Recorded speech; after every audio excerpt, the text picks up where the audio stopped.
sports.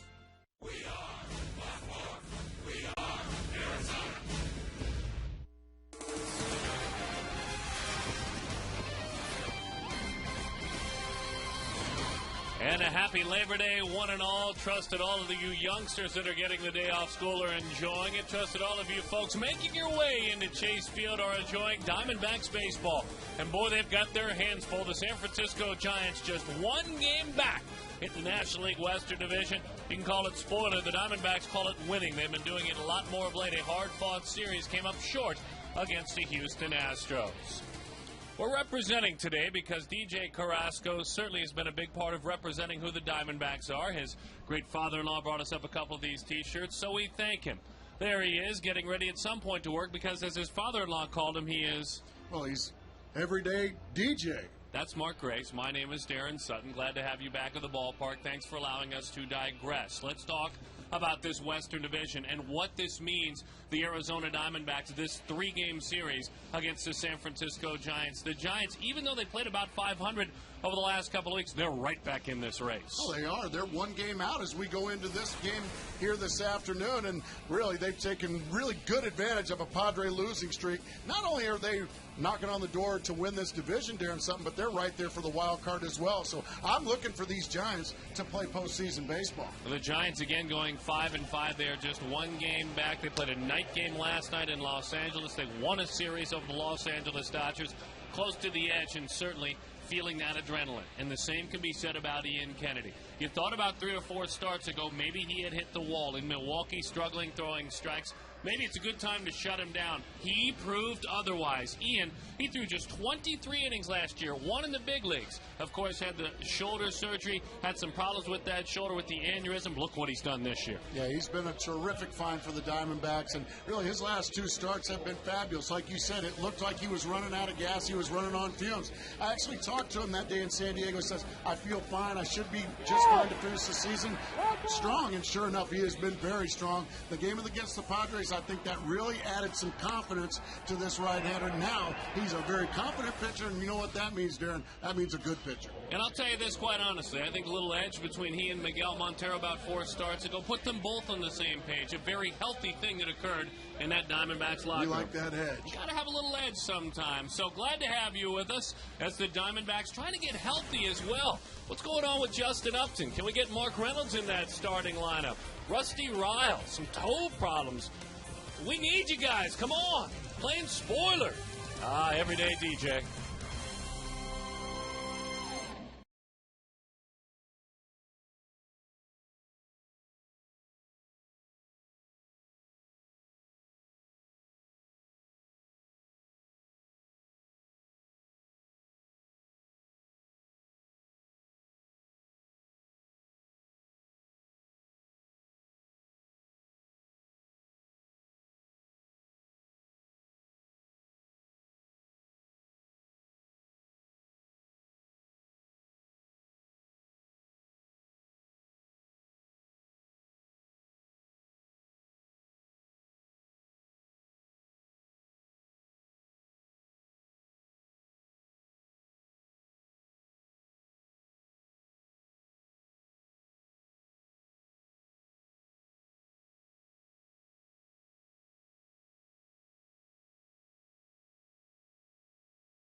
by Gila River Casinos, proud partner of the Diamondbacks, by Arizona Plumbing and Cooling Contractors, keeping your cold air blowing and your plumbing a-flowing, and by Southwest Airlines. Find our fares online only at southwest.com. Good to have you with us here on this Labor Day for Diamondbacks baseball as the D-backs begin a 3-game set with the San Francisco Giants. Jody Jackson with you. And if you look at the Diamondbacks lineup, well, they are a little bit banged up. And according to manager Kirk Gibson, he's going to let them get a little more healthy with a couple of key guys out of the lineup. Now, for Justin Upton, it was a week ago today on this swing, an awkward swing, a late swing. It's a left shoulder strain, and according to Gibson, it's not any worse or any more serious than first thought. It's just it's not progressing right now. Mark Reynolds, well, here you see the bruised right hand still bothering him. Had to leave the game a little bit early yesterday. He's been battling it for a couple of weeks. I saw him walk into the clubhouse today. He wasn't sure if he was playing or not, but it certainly is swollen. He'll be available to pinch hit, as will Juan Uribe, who fouled this ball off of his shin. In the same at-bat, Uribe hit a home run, his second in 2 games as the Giants beat the Dodgers over the last 2 nights. Now, Uribe's out of the lineup today, but he will be available, like Reynolds, in a big situation. And there could be a big situation. Ian Kennedy on the mound tonight for the D-backs, looking for his 10th win of the season. That would put him over the 500 mark. It's holiday heat here at the ballpark on Fox Sports Arizona coming up next.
Go Giants. Jody, Mark, and I glad to have you with us, and a happy holiday weekend, one and all, as you enjoy your day with family, friends, and loved ones. He has been enjoying his road trip anyway to get things going in Los Angeles.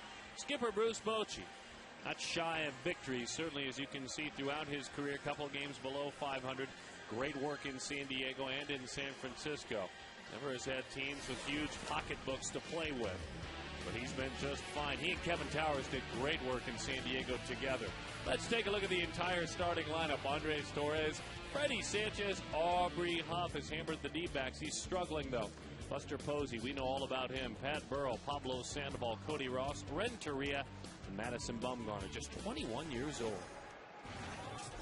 Ian Kennedy, the UPS store, delivers the numbers. That ERA is coming down now, 4.20. He is looking to win his 10th game. Last year, 1 inning pitched in the major leagues, and we are underway on this Labor Day. The one thing you need to know when you look at those numbers, in his last 5 starts, his team is 5-0, an upset. Last 5 starts, team 5-0. One of those starts he allowed 4 runs, but he won. His team has won all of his 5 starts. And those are numbers that you don't hear about very much, but boy, your manager loves it when you're on the mound and your team's winning. no matter who gets the win, as that one's dribbled to the second baseman. That's hard hitting Kelly Johnson, and that's the first out of the game. Andres Torres. Let's take a look defensively.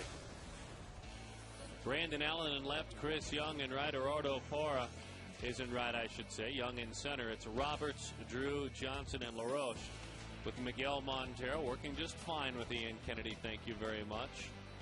And Allen working just fine in left field, thank you very much as well. Ian Kennedy, since the 14th day of August, where he threw his career high in innings, went to 146. He's been back to very good. It's as if he got over a mark that he had never been to before and broke into that second win. 2.84 is his ERA in his last 3 starts. Swinging right through it is Freddie Sanchez, 0-2 the count. Freddie hitless in his last 2 games, is still very hot overall. We saw him hot in San Francisco, as that one buried in on his hands. In his last 15 games, he is hitting .431. Hanley Ramirez a little bit higher, Carlos Gonzalez a little bit higher, but that's it in the National League. And that's another way to look at it. Hard to argue with what Freddie's been doing.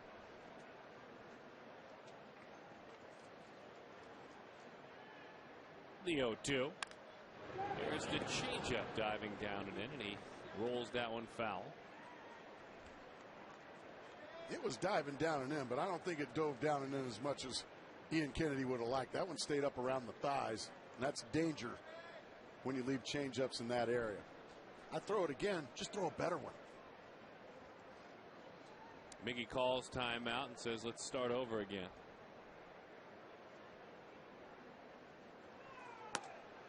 Just missed. I'll tell you, a very, very good pitch. Kennedy, in his first 17 starts, 4.16 ERA, 4.27 in his last 10 starts. That's the changeup that you're talking about. That is strike 3. And I think what made it even better, number one, the location of the pitches you called for, but the fastball just before.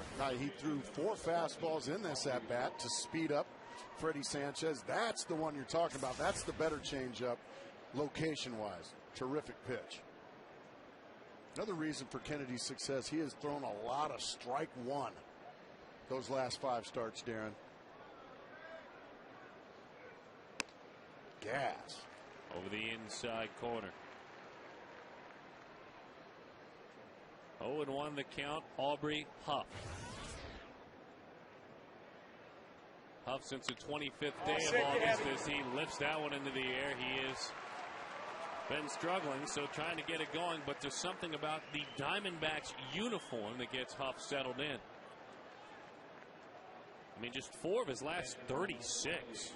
111, just 2 extra base hits, but that's just what you need, a little bloop like that to get you going.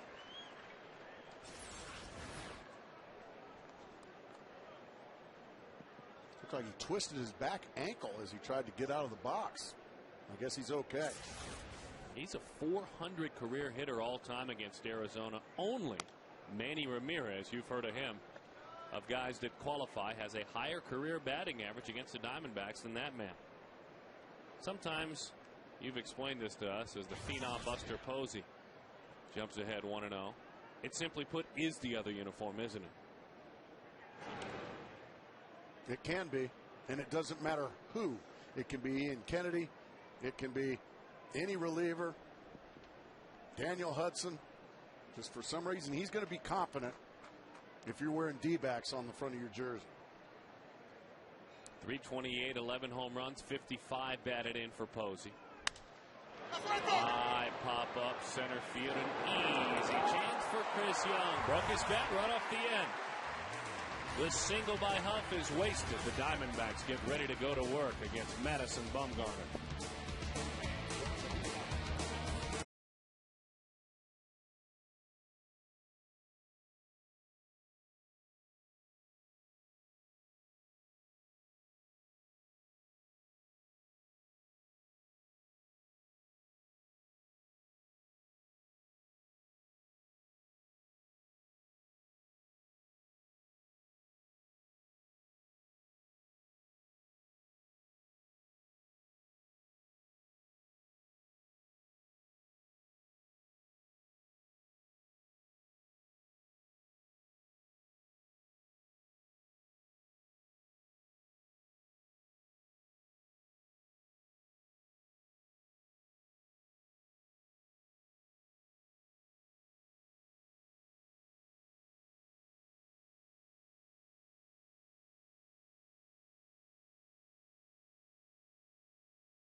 even in the losses against the Houston Astros, but says no excuses. I might not have a guy named Upton or a guy named Reynolds. That's not an excuse for my club. Madison Bumgarner ready to go. Let's take a look at how Gibby stacks it up. It's brought to you by Southwest Airlines.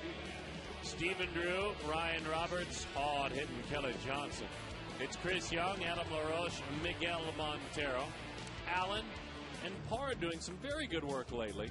Ian Kennedy is on the mound, batting ninth. It doesn't matter who's in your lineup. You're a major leaguer. You're expected to play like one. And this young man out of North Carolina is a major leaguer, even though he is 21 years old, just turned 21 at the beginning of August. And he has played like one. He's a strike thrower. Big fella, Madison K. Bumgarner, 5-4 with an ERA of 3.76. Got to the big leagues at 20, and as that one sails high, 1-1 the count. Arizona saw him. It was in this ballpark when he was just 20 years old. 7 innings, 2 runs allowed, 7 strikeouts, and it was a win for Bumgarner and the San Francisco Giants, 10-4. 1-2 the count. Stephen Drew.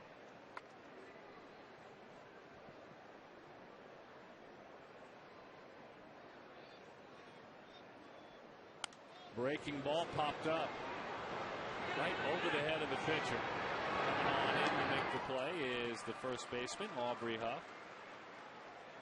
So just a different look, really, that breaking ball is what got through out front. Defensively, Burrell, Torres, Ross in the outfield. Sandoval, Renteria, Sanchez, and Huff infield. Buster Posey behind the plate.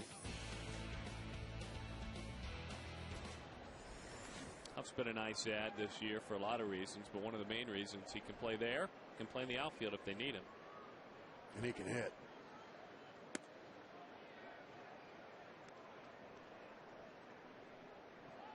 One and 0 the count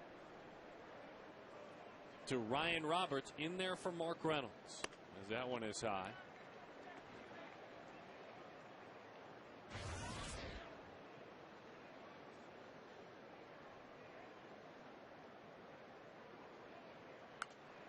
Back to the screen. You know, one of the guys that, as Roberts fills in, the Giants are looking at fill-ins for this man, Juan Uribe. Kind of a day-to-day situation, fouling a ball off his foot, homering 2 big shots in Dodger Stadium. 2-run shot last night, Hiroki Kuroda.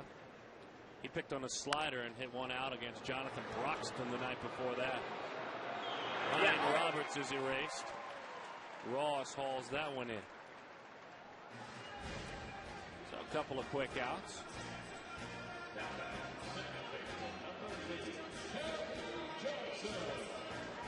And Reynolds, a lot of balls coming in, hand bothering him. He's getting worked inside, getting jammed.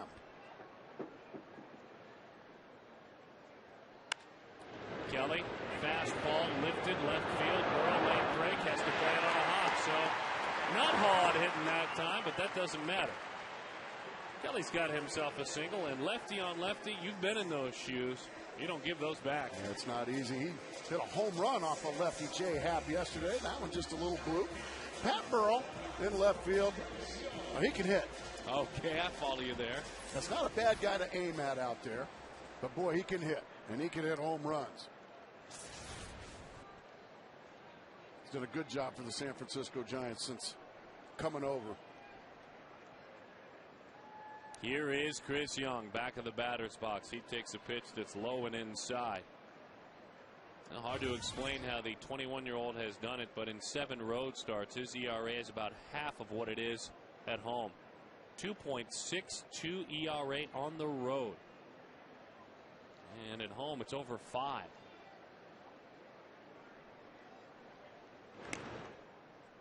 Does a pretty nice job keeping runners close. 7 stolen bases allowed, 2 thrown out. Not overwhelming. He has 1 pickoff. But again, he's very young, tall, and so you, even as a lefty, may be able to attempt to take advantage. Outside.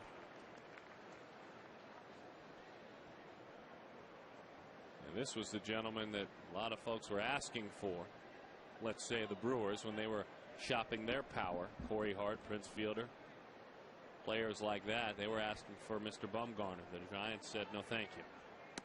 That one is low. Last night's starting pitcher Freddie Sanchez, or Jonathan Sanchez I should say, was another request. He was the winner last night. He pitched very well.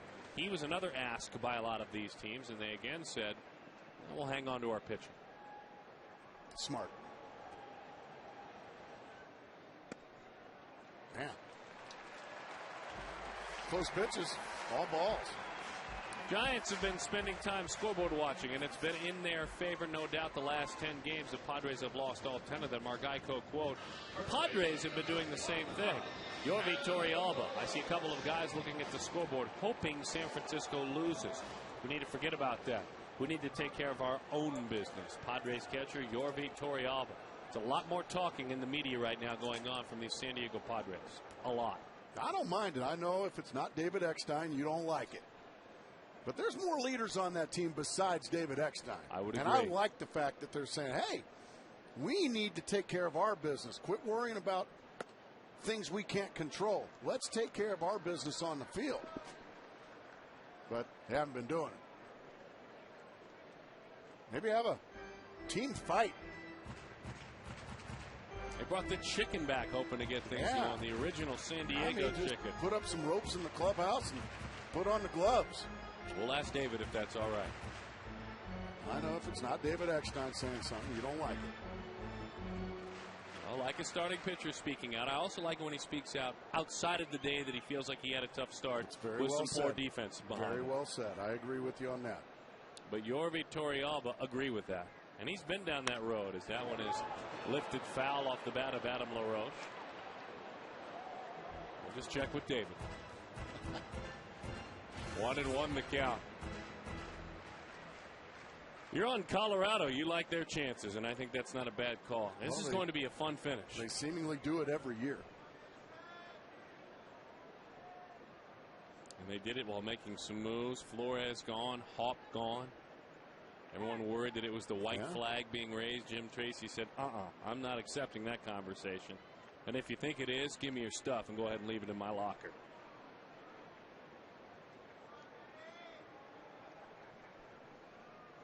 Adam, 1-1 the count. 4 of his last 7 with runners in scoring position. He's driven in 5 runs in that situation.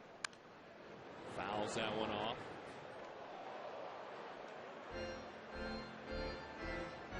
One and 2 the count.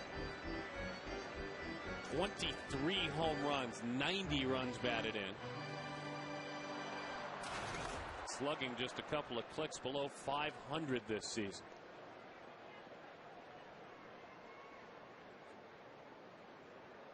Spot on with this acquisition. What a nice addition he has been. Just off the plate. Pretty good take there by Adam LaRoche. That's a close pitch just off the outside corner. He was able to lay off of it. And isn't that interesting? The Giants were interested in the services of Adam LaRoche this winter. They spoke with him, made him an offer, and he has knocked them around. Big breaking ball was up. That looked like the backlash of the swing by Adam LaRoche. Got the helmet of Buster Posey. That was a nice hanging breaking ball, though, wasn't it? LaRoche hit a couple of balls into the bay, and here's the shot you're talking about. Watch the backlash. Bang. But he's okay. Those hard-headed catchers. No birds flying around that cage right now. The 2-2. Nice job keeping alive, fighting that pitch off. So we'll do it again. 2-2 the count, but LaRoche hit a couple of balls on back-to-back days in that recent road trip into McCovey Cove. He is the only visiting player to ever do it on back-to-back days. Barry Bonds had done it 6 years ago on back-to-back days. No visitor has ever done it. Those are bombs. No doubters, weren't they? Way out of there. Well, he's putting in a bat on him.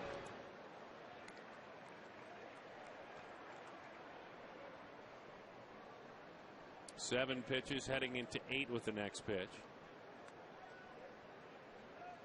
And Tim Lincecum, well, he has the unfortunate situation of facing Barry Enright again. They're talking about that. Why does he keep getting Barry Enright? Third time they're matching Giant up. Slayer. Outside. That was pitch number 21 here in the first inning for Bumgarner. Base runners will get a running start.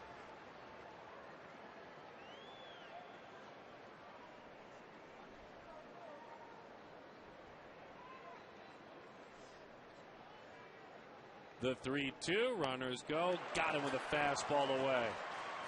So frustrating end to the inning. LaRoche really made him work. The left-hander, 22 pitches that inning.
For the Diamondbacks' top memorable moment you'd like to see replayed here on Fox Sports Arizona, Edwin Jackson's final out of the no-hitter, or August 11th, 4 straight home runs. Gracie, back-to-back home runs against the Milwaukee Brewers.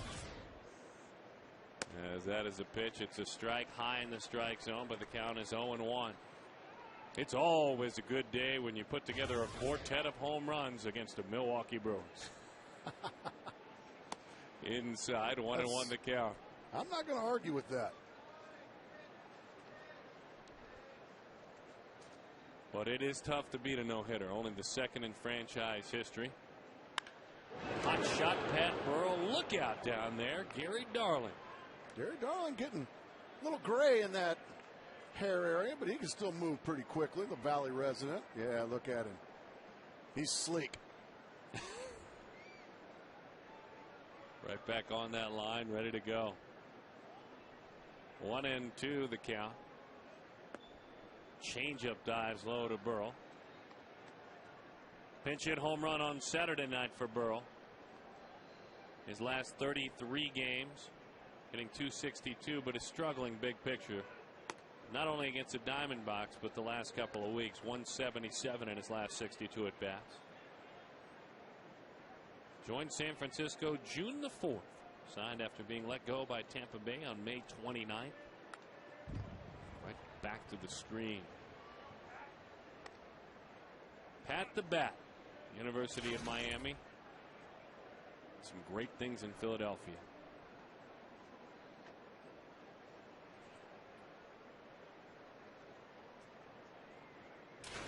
Chance to go back to a postseason challenge. Fastball, he lost him. So that is up and in. That is ball 4. Burrell earns himself a walk. And on base percentage will go up from the .367. That's where it stands.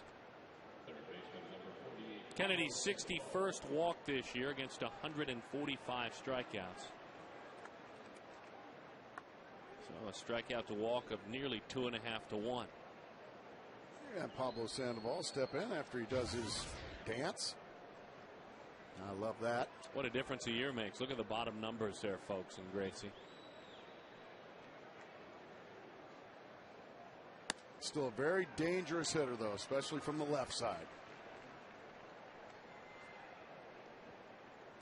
And the Panda, Kung Fu Panda, he is wildly popular in the Bay Area. .374 career hitter against Arizona with 5 home runs. Ground ball could be 2. Kelly Johnson, Stephen Drew on the first double play. And the Panda's right back in his cage. Gonna have to go dance back in the dugout. Nice turn here. You start to get used to this from Kelly Johnson, Stephen Drew, and Adam LaRose. They've done that a lot this year. Perfect feed to the glove side and an easy turn. Cody Ross getting ready to go. He digs in, and Amica Insurance gets you all set. Taking a look at where he is dangerous. When you look at the hit totals, away. Good fastball hitter. Loves the fastball. Good plate coverage, obviously, with that graphic. So they pitch him in a much better spot where you beat him. 0-2 the count. Ross, another one of the players added to this roster. 7-year veteran. Long time ago in '99, a 4th-round pick of the Tigers. Played for Detroit. Played for the Dodgers, Cincinnati, and, of course, Florida. Big swing on a breaking ball. Curveball, right field. Parra is there, and he puts it away. Sandoval's 24th rolled into double play. Quiets the inning.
On Fox Sports Arizona is brought to you by Sanderson Ford, Arizona's largest Ford dealership. Also by Wells Fargo. Together, we'll go far.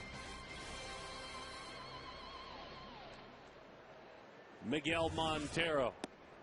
And he will be looking middle away against Madison Bumgarner today. He said when he is doing what he's supposed to against left-handers, he looks out there and he hits it that way. So not a big adjustment. That one outside. 2-0 the count. See, for me, if I'm looking middle away, never got the hit like you guys did in the big leagues. That pitch would tempt me, the one that sails out of the zone if I'm already looking middle away. Like that? No, not that one. The one that was off the plate the pitch before. But I guess if you guys have your eyes zoned out there, you're pretty comfortable with what's a ball and a strike. You know what you, for the most part, especially if it's a fastball, you know what you can reach and what you can't. Outside. Now, if it's a breaking ball that kind of starts middle, now you think, all right, there's a middle fastball. Now you chase it out of the zone once it breaks down and away. But usually the fastball, you can gauge it like that. Middle away. 3-2 the count.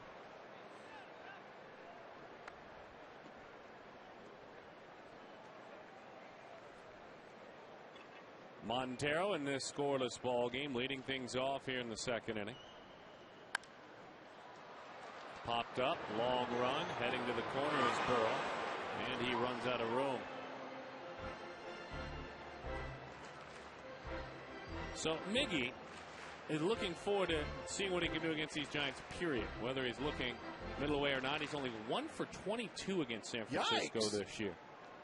I mean, here's a guy hitting almost 280. And one team has him at a 0.45 clip. Miguel Montero into right field. That one hangs up long enough for the play to be made in right by Ross.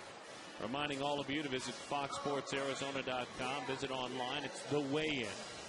With less than a month to go, with less than 1 month to go, which division race do you think will be the most interesting and why? Drop that in. We will discuss it throughout the afternoon.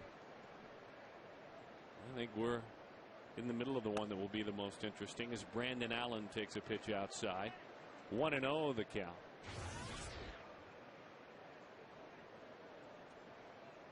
Three of 7 with a grand slam in his first hit back in the show. Picked on a fastball. Allen there rolls out for 3. So Brandon, who hit 25 home runs in AAA this year, with an on-base percentage of .405, grounds out. I would imagine Madison Bumgarner not used to seeing this many left-handed hitters in an opposing lineup.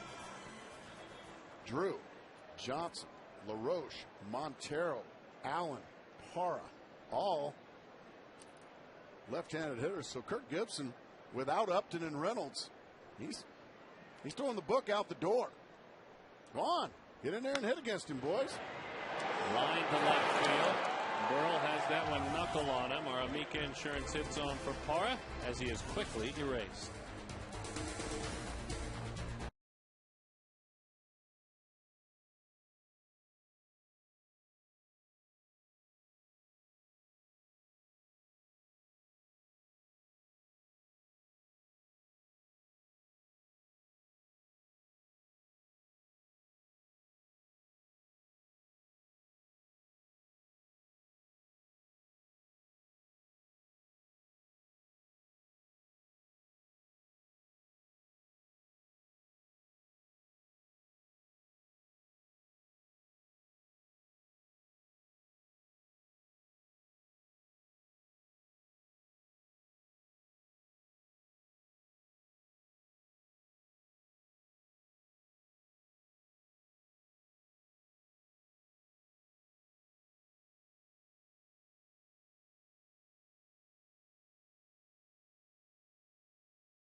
Six or more to the ballpark and enjoy the game from a D-backs bullpen suite for just $99 a person. Bullpen suites are designed for intimate gatherings, complete with a lounge area, comfortable seating, and a great view of the ballpark. The best part is each ticket comes with $20 in food and merchandise credit. Call 602-460-4794 and ask for the bullpen suite or log on to dbacks.com. Edgar Renteria to lead it off, a very solid lead. Right back through the box. Very solid leadoff right there as well.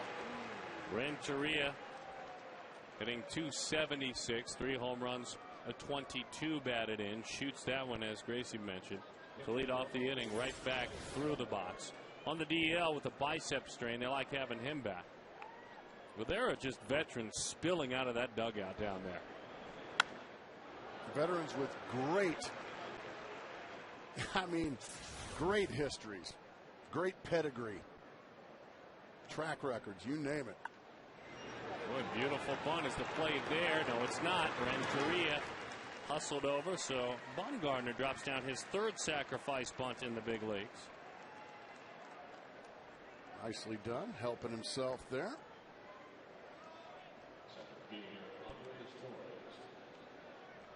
And here's Andres Torres. I mean, you talk about Renteria, certainly a veteran with nearly 900 runs batted in his career. He won a World Series. One swing of the bat ended a World Series in '97 against the Cleveland Indians and Matt Williams. Think about that. He's out there playing for these Giants, playing shortstop. That was in 1997. Exactly. 13 seasons ago. There's Matty. Cody Ross, Aaron Rowan, Freddie Sanchez, Pat Burrell, we've talked about him, Jose Guillen, Aubrey Huff. Breaking ball. Good looking pitch. It's a strike. Juan Uribe. Yeah, some gritty rascals over there. Which allows the likes of Buster Posey to spread his wings and learn the big leagues. Absolutely. Him, Pablo Sandoval. Torres tried all he could to stay back on the breaking ball, and he lifts it in the left field.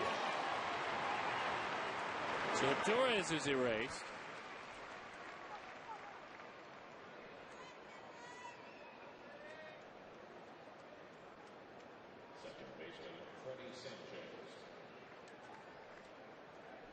And here's Freddie Sanchez.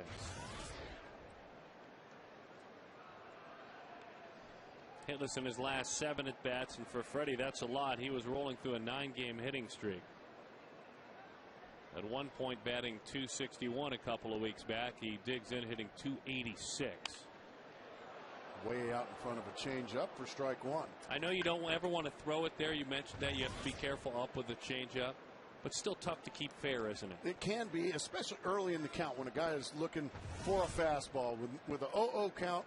A lot of times, if you can just spin a breaking ball up there for a strike, you're going to get a called strike because they won't swing at it. There, he was looking for a fastball, so you can throw one up in the zone and get it pulled foul, and then that sets up that good fastball right on the hands. Now Kennedy, just like that, is 0-2. So no balls and 2 strikes to count, doing some pitching. I don't think for one moment that he hasn't offered leadership and inspiration for guys like Barry Enright and Daniel Hudson. Amazing, a guy of Kennedy's age looked to as kind of a veteran amongst the staff. Gas. Do it, son. All set up by an ugly changeup to start off the at-bat.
More as we welcome you back. Taco Bell gives away 3 free tacos with a purchase of a large drink between 4 and 6 the next day.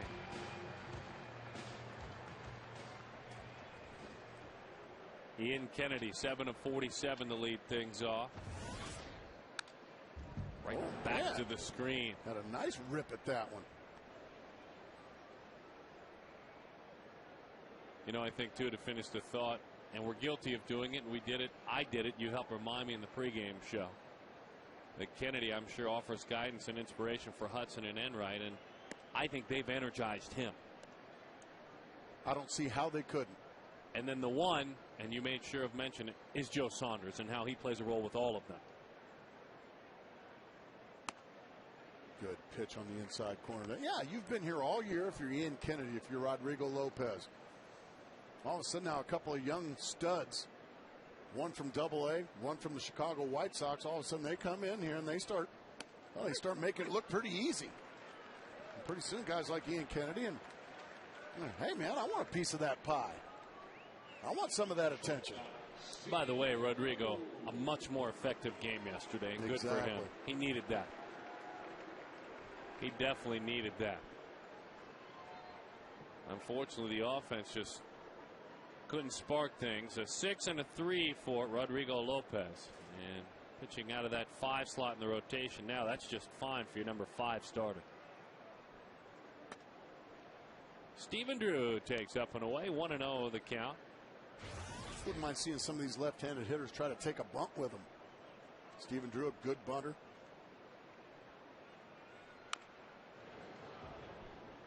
And you make Huff make the play. You make Sanchez come on in, and you got a big fella up there who's falling off on the third base side. I mean, it would be wide open. You just 1-1. Good change up there.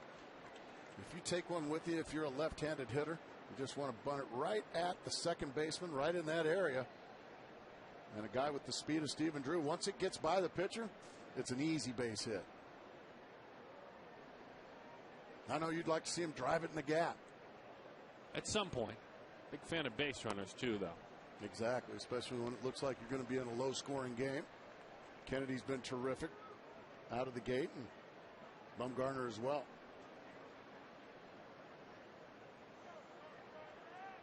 The 2-2.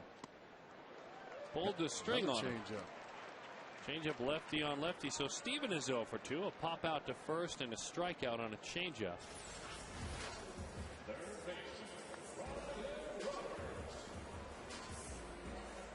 And now Ryan Roberts.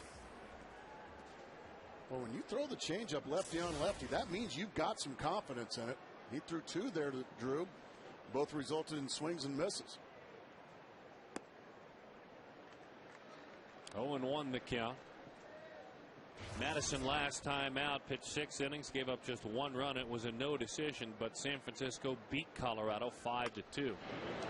Bouncing ball. Pablo Sandoval on across. A couple of quick innings. As a matter of fact, that is 7 in a row sat down by the 21-year-old out of North Carolina.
Jody Jackson with our Health Wealth Raffle key to the game. Visit healthwealthraffle.org. I'm quite uncomfortable with this, so Jody, take it away.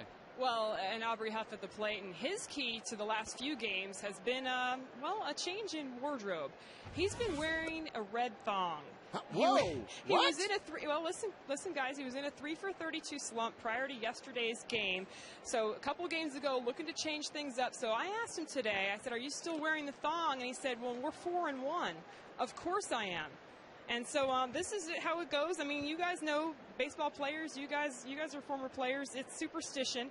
He's going to wear it. Now, when I went in to talk to him, he was heading into the batting cage, which is obviously something he's trying to do. He's working and trying to get out of the slump. So he was fully clothed. But many of the media in San Francisco, Andrew Baggerly wrote about this in the Mercury News, saying that he's wearing only the thong around the clubhouse earlier in the day and even in the food room.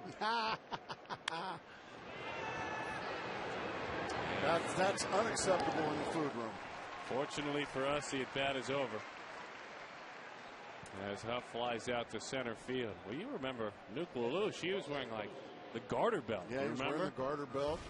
How uncomfortable you with that there shot? It was. Tim Robbins.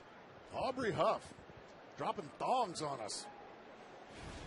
I'll let a little secret out from our championship team in 01. Old buddy of ours goes by the nickname of Zeke. Greg Swindell. Greg Swindell. He was known to. It was a green thong.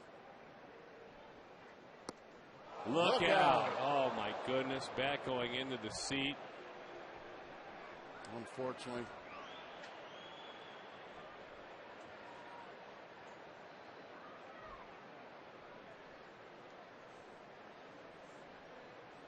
Buster Posey takes a long look at it. Gracie, that reaction sums up what you said. Now, Dan, you said that yesterday. We said it. Yeah, I was just about to say.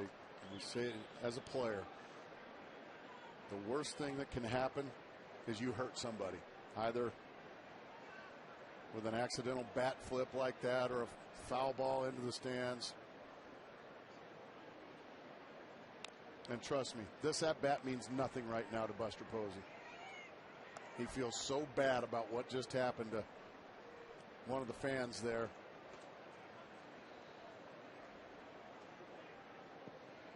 And unfortunately, the show must go on.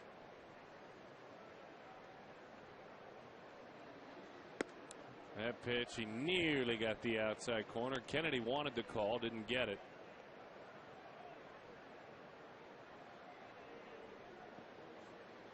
Posey homered a couple of nights ago against Ted Lilly, got the scoring going. Right back now, it's nicked off the glove. It's going to be tough. Kelly Johnson fielding, firing, got it. Great play by Kelly Johnson. Score that one 1-4-3. I would imagine Buster Posey going to go find out how the fan in the stands is. After that ball got deflected by Kennedy, that's really a nice play. We've said that a lot about Kelly Johnson this year. A guy that came into the season, Darren, with a reputation for, well, not being so hot defensively. I think he's been better than average. I think he's been a very above average defensive second baseman this year. I think the most refreshing part about all of it was he was the one sharing with us that he had a lot of learning and growing to continue to do, that he was an outfielder playing second base and has worked really hard to play second base. Pat Burrell, high fly ball into left center field. So far, so good for Ian Kennedy, thanks to the support of defenders like Kelly Johnson. Slick fielded Kelly Johnson. Huh?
Lead things off. Chris Young, Adam LaRoche right behind against Madison Bumgarner. Shutout baseball by both of these young pitchers so far. Kennedy incredibly efficient. And Bumgarner with 43 pitches goes to work. Kelly with a high fly ball, well struck, right center field. It is hauled in just shy of taking a splash into the pool. Boy, Cody Ross covered a lot of ground. That ball had some hang time. And just enough hang time for Cody Ross to run what seemed to be 100 yards to the pool area and making the catch. That is a really good play. Good concentration there by Cody Ross. And he summed him up earlier in San Francisco. He's a gamer. He's a ball player. I like him. I like what he brings to the table. Where am I playing? You're playing center today. All right. No problem. How about right? Okay. Left, sure. As long as I get to hit. He can do that. He can do that. Chris Young walked back in the first inning.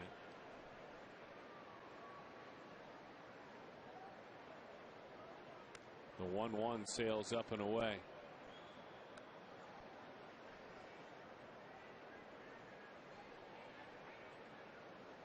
Two and one to Young. Defensed straight up for Chris. Back to the screen. He got his pitch and fouled it back. So remember that pitch and remember this. At any time a D-back hits a homer, Fulton Holmes donates $150 to the Youth Assistance Foundation. So in that 2-2 count, remember strike two.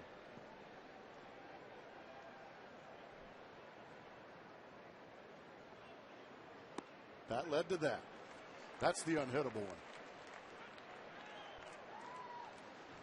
Let's take a look at the two pitches. This is what led to the strikeout right here. Fastball right down the middle, belt high. And you miss it. Now you get the nasty backdoor breaking ball. You're not going to hit that one. But Chris Young will tell you, man, I just should have never let him got to that breaking ball. And an ongoing education with regard to speaking about that you've shared with us. How hitters think. Oh, yeah. And, you know, somebody will tell him back there, oh, man, what a great breaking ball he threw you. Man, you got, you know, tip your cap to that. Your answer is no. I'm not going to tip my cap to that. I should have never let him get to that pitch because the pitch before, I should have hit it in the gap. Outside, 1-1 the count. We're in the bottom half of the fourth inning. 2 hits for San Francisco, 1 for Arizona. Both teams at this point have stranded a pair. Madison had Adam out front, a high fly ball into center field. Off speed pitch. Well, that is now 10 in a row sat down by the 21-year-old left-hander.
Labor Day.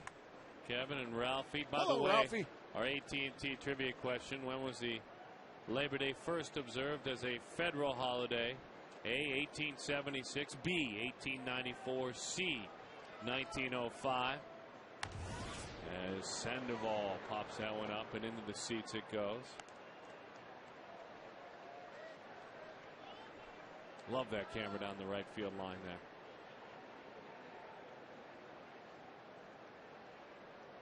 The 0-1. Up and away. Toby's down the right field line. Grace, you like that shot from right field? I do. I know when you stepped it off and built the platform, you were hoping it would look like that. It would look that good. It was well done on your part. Thank you so much. Jimmy down by the enemy. See what you can find out down there for us, Jimmy. Scouting reports. 1-2 the count. Somehow he hit that ball in fair territory. Yeah, Pablo Sandoval, if you elevate fastballs on him, he can handle it. You can't throw it high enough for the Kung Fu Panda. He'll have to dance back in the dugout. He'll homer on pitches up there. We've seen it. I mean, that is higher than high, folks. He can get to that pitch. Boy, at this point last year, he had 47 extra base hits. Or I should say 62. 62, he's got 47 this year, so a big difference. As that one is fouled off. And now for Kennedy, 3 or fewer pitches in 11 of the 15 batters he has faced.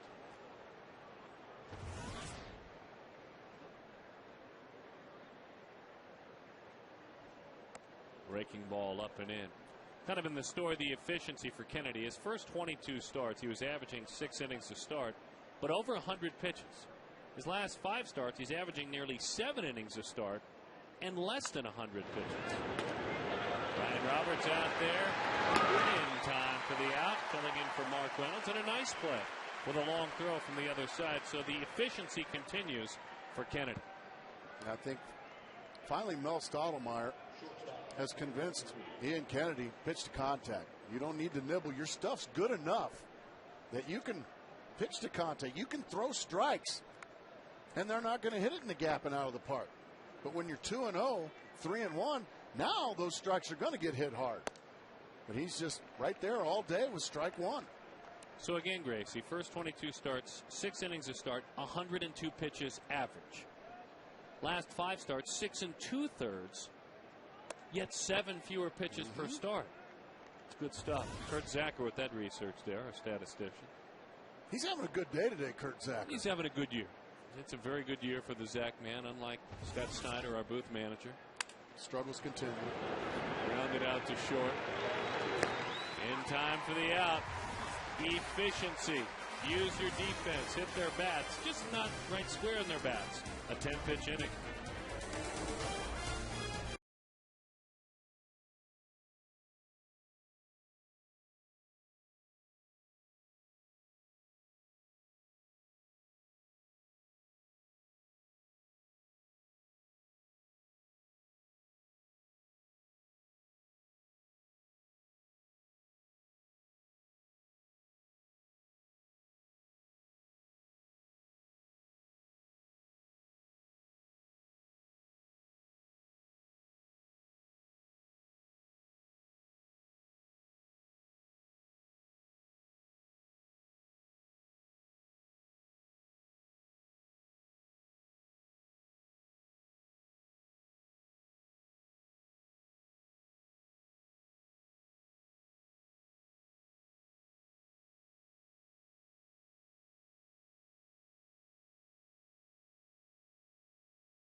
Labor Day. When was Labor Day first observed as a federal holiday? Folks working hard at the ballpark here to maybe allow you to enjoy your day off. We're glad to be working on, we hope it's your off day. We're honored to be talking baseball with you. 1894, Grover Cleveland was the President of the United States. The first time it was observed. And a hard-working country, certainly proud to have this day recognized, and proud that baseball's a big part of it. We always work Labor Day, and we're glad to.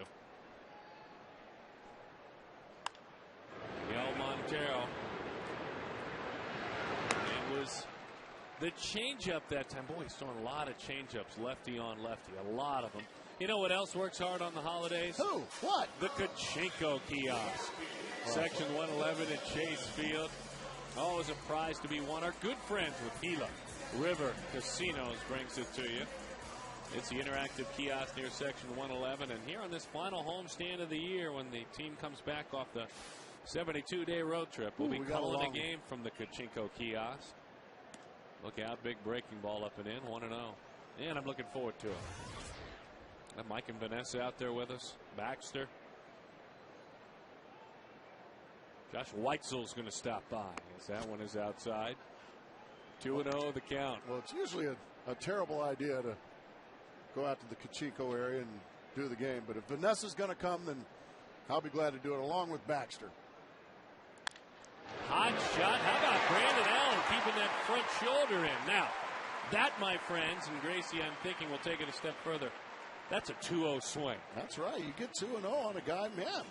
Go ahead and air it out. I mean, he hit that ball hard enough to be a home run, but instead it was just a rocket into right field for a base hit. I mean, that ball is smoked past a diving Freddie Sanchez, or a sprawling at least. We watched him a little bit last year, Gracie, but we're watching him now with much more discipline that he showed in AAA. A high on-base percentage and power. Brandon Allen coming back, earning his way back. As Parra rolls that one. There's one on the first. As Parra reaches on a fielder's choice ground out. So Allen off the base pads now.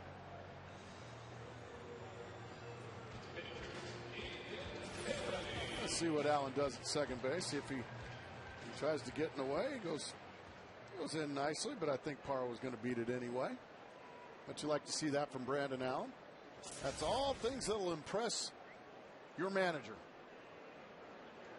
Grand slams are nice. We saw that a couple of days ago from him. But the ability to hit left-handers and going in hard at second base. Kirk Gibson likes that because he had to hit left-handers, and he was one of the guys that really went hard into second base. Boy, both manager and bench coach come up top step to keep their eyes on the pitcher and his move. As that one is in. 1-0 the count. That base runner, by the way, for Allen. First base runner allowed by Bumgarner since back in the first. As Ian has the count moved to 1-1. A lot of Labor Day baseball. Milwaukee is trailing St. Louis in the ninth, 8-6. The Cubs beat Houston. Houston finally lost. Colorado leading Cincinnati 5-4. There's your Rockies you were speaking of. That game's in the sixth inning. Curious, not as much about the final score, but just how big Adam Dunn did in the Washington 13-3 win over the Mets. Always curious about that. I would imagine he probably hit 3 homers. We're on that one. Stand by.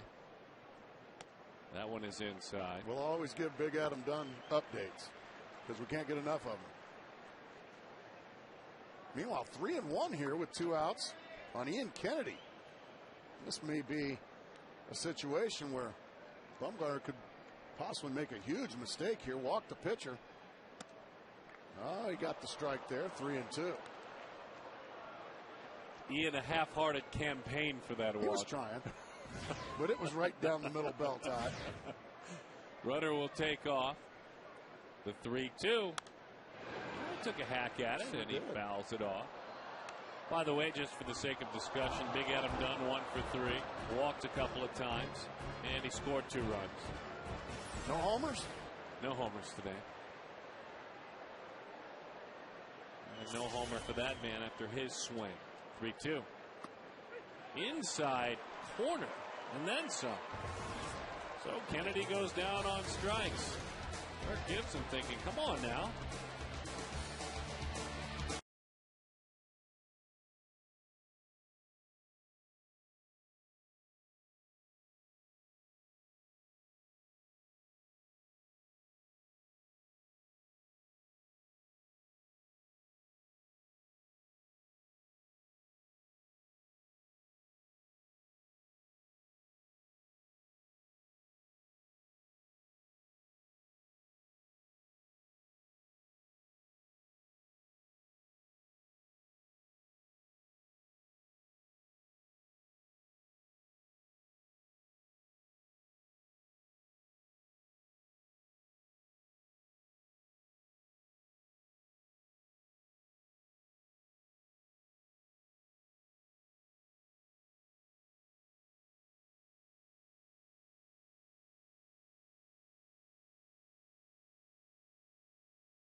At this point, I don't really care who wins.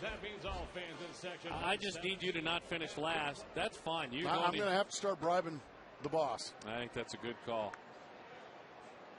I'm writing checks now. Anything to protect the reputation of my family, my children.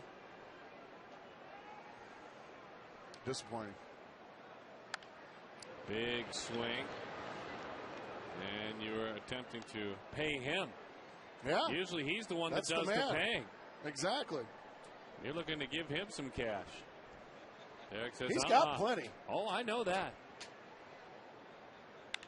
Uh-oh. Stephen Drew, he's going to set. It's a long ball. Got him! Wow, what a play by Stephen. Though the pitcher was running a fantastic play by the Diamondbacks shortstop. Stephen Drew, another great play. A one hopper, that's a rope. I mean, from left field all the way across the diamond. Just another great play by the possible Gold Glover, Stephen Drew.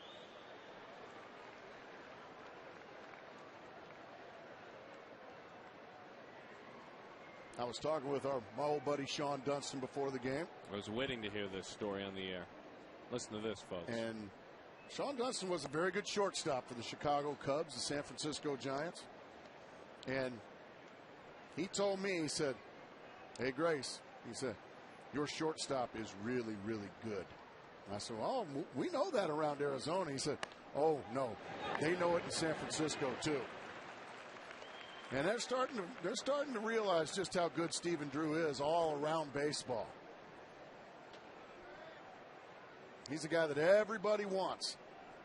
I think the Diamondbacks are realizing they're awfully fortunate to have him. Well, we told a story a few weeks back, old school, and I mean old school utility player Tony Phillips, who was a winner and played the game with a real edge and aggression and played it the right way. Oh, yeah. Tony Phillips stopped by the ballpark. As that is strike 3. That is a changeup over the inside corner. There's Sean. Tony played very much the same way that Sean did, and he was very honest. And I'll quote Tony, I hope he's not upset. He said, and this was in the middle of the struggles for Arizona before they had figured it out. He said, there are some nights I have to turn it off. I get frustrated, he said, but there's one guy that keeps me coming back. Stephen Drew. Stephen Drew. We didn't prod him. We didn't ask him any questions. He said it on his own. And these are two guys that, and we're talking Tony Phillips, Sean Dunston, old school, respectful of the game, and if they think you're good, they'll tell you. But if they think you're no good, they'll tell you. They're not about blowing smoke. And exactly. Honest guys that know the game, that have seen thousands of baseball players and thousands of baseball games. And they both think the world of Stephen Drew. And I would imagine they both think the world today of these two starters, Ian Kennedy and Madison Bumgarner. They are dealing. If you throw strikes, your defense will be there to back you up. He did, and he was.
Side of the box, both pitchers crushing the strike zone.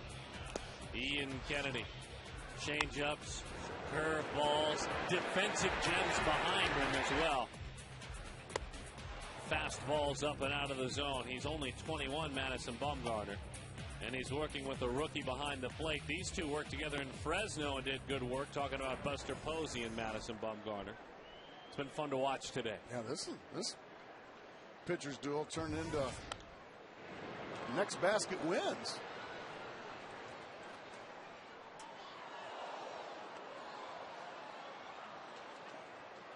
Oh, and 1 the count.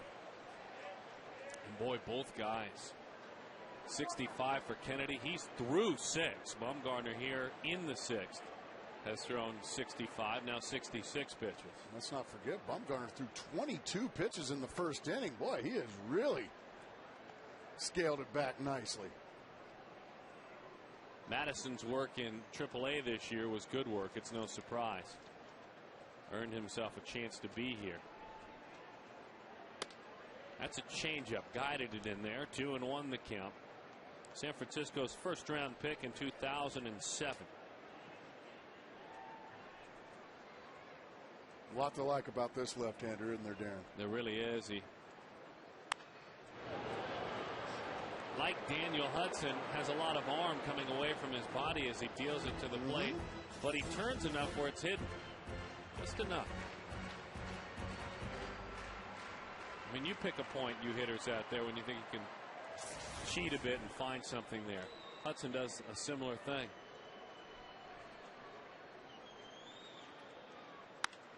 Steven hits a high fly ball in the left center field, racing and hauling it in as Torres. A fabulous play by the Giants center fielder. Well, he knew he had to bail out Burrow as well. Yeah, these Giant outfielders have really covered some ground for Bumgarner. We saw it from Cody Ross earlier on a ball by Kelly Johnson. This time Andres Torres, a long, long way to go, and he ran it down. And he calls for it. He had it all the way. Nice play. Well, he knows he's got to cover ground to his left to cover for Pat Burrell out there in left field. Pat Burrell's in there to hit. Much like a team we just saw that was here with Carlos Lee in left field for Houston. Yep. Very similar.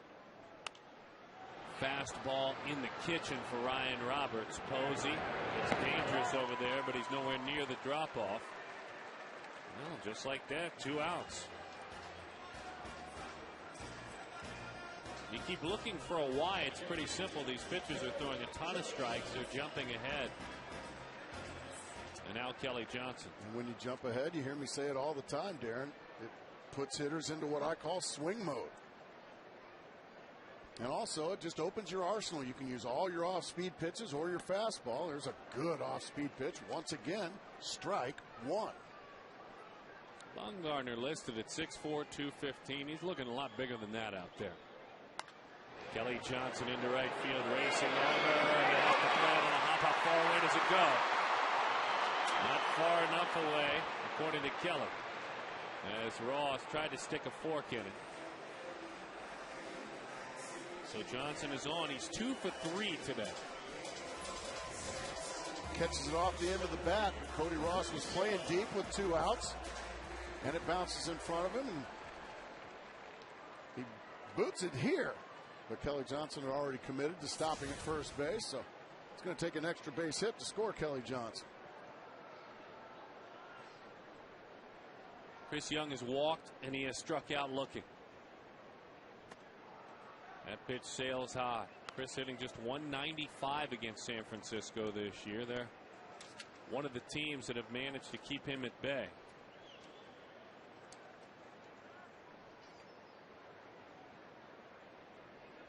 Chris over all those, hitting 6 of his last 7 games with a homer. Fights that one off, hanging up. It's in there. And so a base hit. Chris Young pulls another baseball into left center field. That's 109 hits pulled this year. He has pulled, per se, to left field more hits than anyone in the National League. He's just a skilled pull hitter. Is that considered pulled? It's right on the edge. Is it? In left center. I mean, that Gracie, that's not dead left at all. And that'd be right on the edge. You like that? That's a big part of the ballpark, don't you? Yeah. I really don't consider that pulled. I think that's using the big part of the ballpark. Pulled to me is to the left fielder or down that line. Here is Adam LaRoche. Something a brewing for Arizona. Big breaking ball, high fly, well struck to right. Ross goes back, feels for it, and he's got it. Goodness, LaRoche just missed it. Oh, through 6. Scoreless.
Find our fares online only at Southwest.com.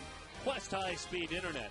Blazing fast speeds, they won't burn up your wallet. Valley Hyundai dealers, time for the 7th inning stretch. Visit valleyhyundaidealers.com. Stretch those dollars. Out front, popped up. Is it a first pitch out again? Miguel Montero. Got it. Miggy heading over to the low gate in front of those fine seats on the dugout side. And Miguel Montero erases Huff. The efficiency just continues. And you can see the numbers for Kennedy. It's simple. It's been backed up. 16 of 21 first pitch strikes. 15 of 21 batters have seen 3 or fewer pitches. That's hitting bats. Hey, we've had all kinds of great research Kurt Zacher has done for us. We've kind of stuck to the theme because Kennedy has stuck to his theme. And strike one. There's another first pitch strike to the man out of Florida State. Began his career as a pitcher and a shortstop. Right back to the screen. He is confidently killing the strike zone now.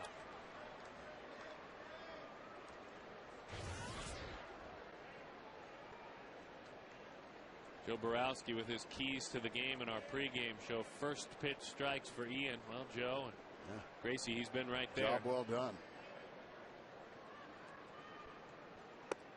Posey won't chase. By the way, but a good 0-2 pitch right there. I'm sorry, go ahead. No, that's okay. I was about to go down the same road.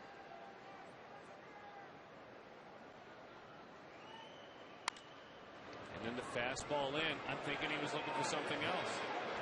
That changeup is in these hitters' minds right now, and it's making that fastball that much better. He beat Posey with a fastball there. All he could do is shank it to right field.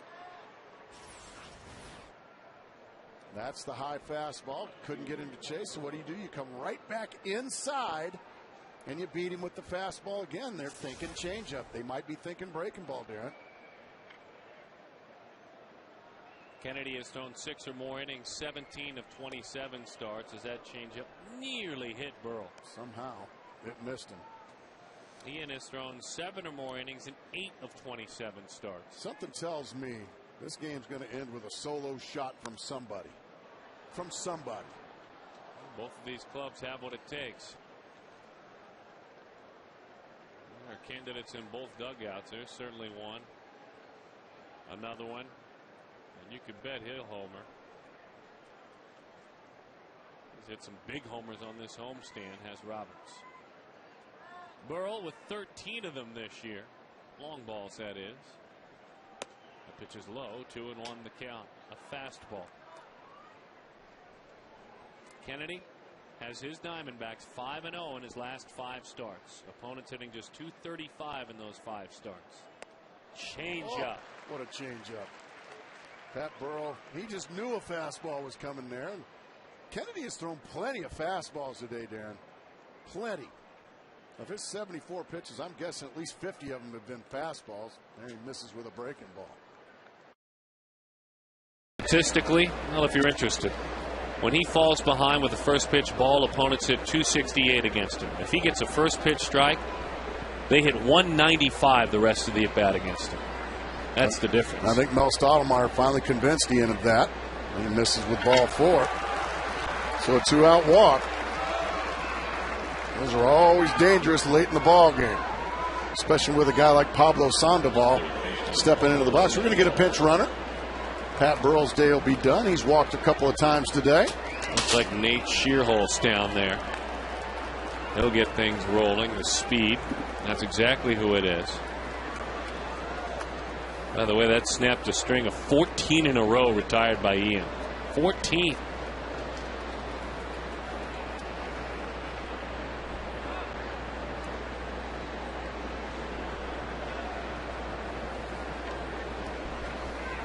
Curveball, big swing, 0-1 the count. What a huge rip from Pablo Sandoval. He'll have to join us up there at the Pachinko area with Josh Weitzel. I'll have a lot to talk about. Compare notes. He did Weitzel that ball. The 0-1. Fastball, 0-2. Pickoff throw. Got him! Miguel Montero caught Nate Shearholtz napping. That's not what you want to do when you come into a game to be a pinch runner. That is to get picked off by Miguel Montero. Good heads-up play by the catcher. Easy out.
Taking center stage. Good old-fashioned National League baseball. Both pitchers on cruise control since the first inning.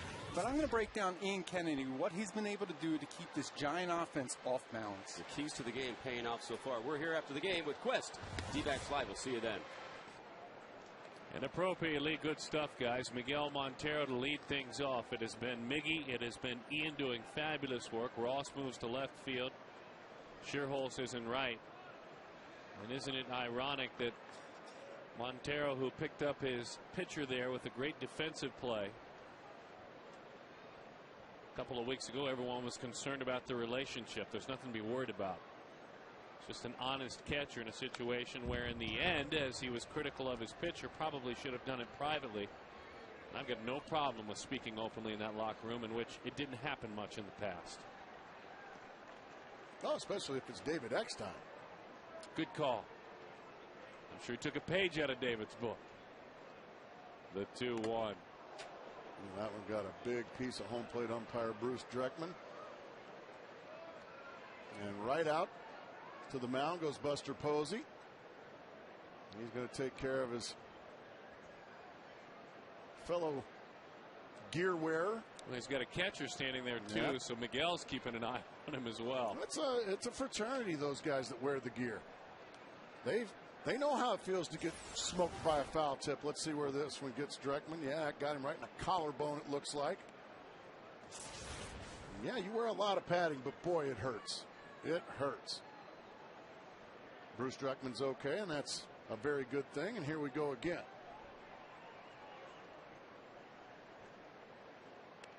That one got him, but he didn't move. They're saying he didn't move. Kirk Gibson wants to discuss that.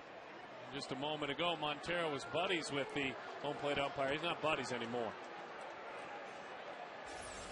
He does not move. He does not attempt to get out of the way of this ball. He actually stuck his elbow in front of it.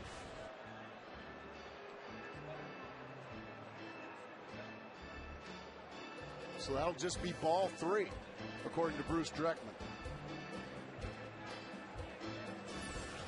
I think this is a good call. Is it tough on a breaking ball to call this? Is it tougher because it's a breaking ball? To call it? I don't know. 2-2 the count. It was a ever so slight lean, Gracie. You spotted it.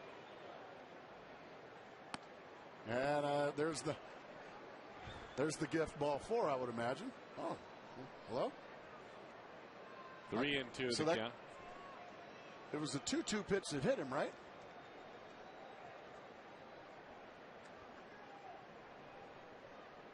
The 3-2 into the catcher's mitt. Was it the 1-2 pitch that hit him? So it was the I thought it 1-2 was a 2-2 pitch that hit him. We can go back and check. We'll keep an eye on it. Either way, Miguel goes down on strikes.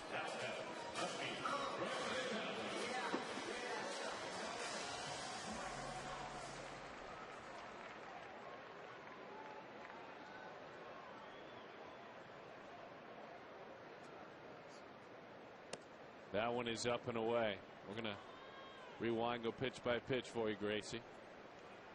I think that's a good idea. 1-0 the count. And I hope I'm wrong. Hot shot. It's a foul ball. 1 ball and 1 strike the count. Brandon Allen.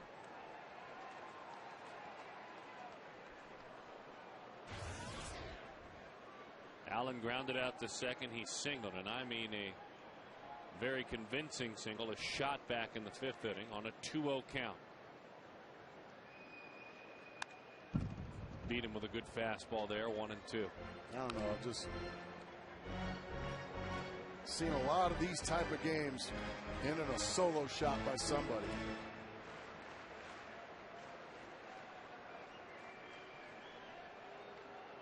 The 1-2.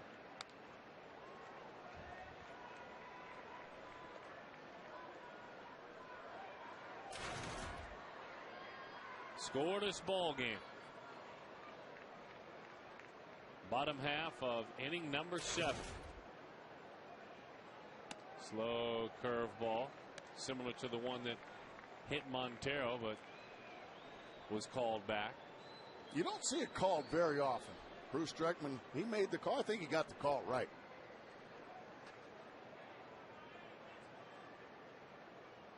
And I like the fact that Montero did it. He's trying to get on base. He did not go around.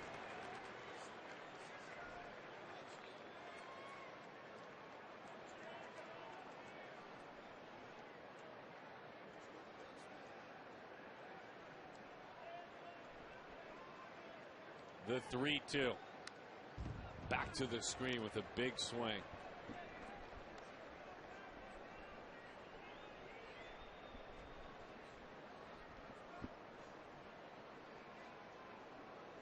Full count, 1 out. Diamondbacks with 4 hits. The Giants with just 2. Arizona stranded 5 base runners. Oh, what a pitch. Slow breaking ball. Guys have done great work, and gals in the truck. We're going to walk through the Montero at bat. Gracie, it's all yours. All right, let's see how it goes. Here's ball 1. 1-0. Now it's 2-0. 2-1. 2-2. That should be 3-2 right there. That should be 3-2. There's ball 4 right there. Bang!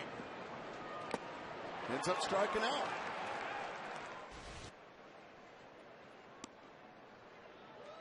So instead of a leadoff base runner. That's twice this season that has occurred. I didn't think I was seeing things, but. No, and that's a hitter's eye, too. Out front. So you said it. Instead of a leadoff base runner, it's a 1-2-3 inning.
Taking a look ahead at what's brewing, brought to you by our good friends with the Miller Brewing Company. Lincecum and right, that's tomorrow. We'll have it for you. Zito and Hudson. It's always fun to watch those two guys go back to back. Breaking ball, strike one.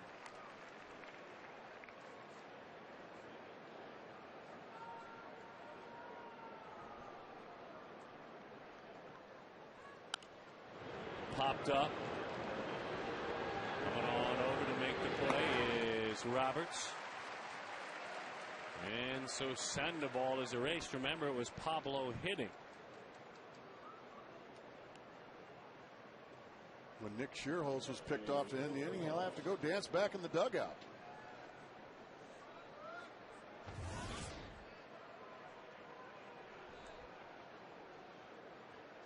That's efficiency right there, folks.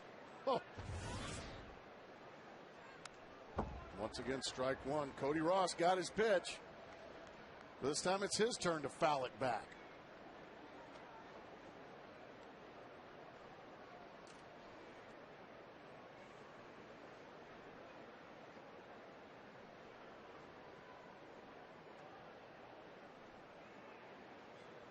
Gas upstairs that time. Strike two.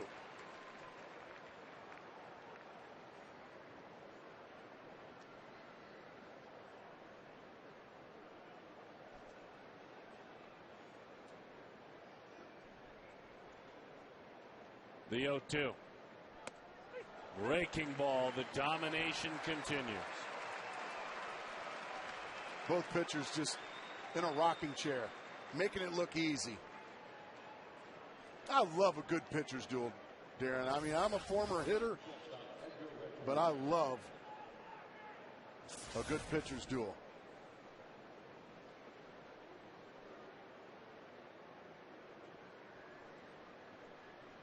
So with 83 pitches, that one is a pitch over the outside.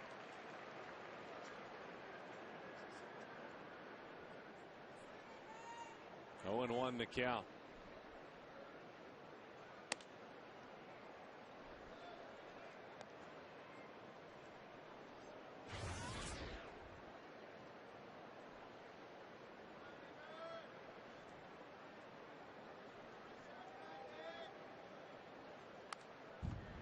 Beat him with a Fouled fastball. Back. They've got that changeup on their mind, Darren. I'm reading, Gracie, in the rule book, Rule 608B, and thanking Steve Gilbert for passing it along of MLB.com. Part 2 of that rule, the batter makes no attempt to avoid being touched by the ball. If the ball is a strike, it's called a strike. If the ball is out of the zone, it should be called a ball, as that one is inside. Yeah, so it was definitely ball 4. Miguel Montero walked in that at bat. That would have been a leadoff base runner, Darren. Instead, he ends up striking out, and it ended up being a 1-2-3 inning. So, boy, that is a huge break for the San Francisco Giants. 2-2 the count.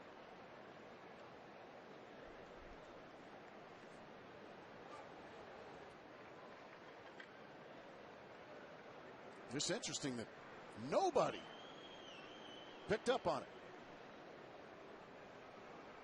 I'm sure there were some Giants that had picked up on it, but they're like, oh, I'm going to keep my mouth shut. 2-2. Up and into the seats. You went over and chatted with Mike Krukow about it as well, just for the sake of. And the Giants guys are two friends of the shows, Dwayne Kuiper and Mike Krukow. They had no idea.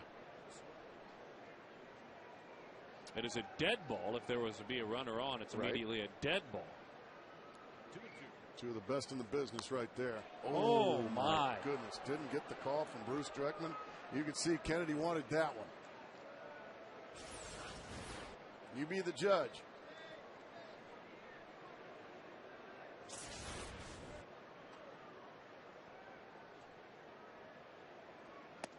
Change up, got him anyway. Ian Kennedy, you have been brilliant this afternoon. He is due to lead off in the 8th inning. Kirk Gibson, decision time.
26 when the Dodgers come into town. It's Fandemonium Weekend at Chase Field presented by the Arizona Lottery. And that means fans can win tons of great prizes all day long. Look at this.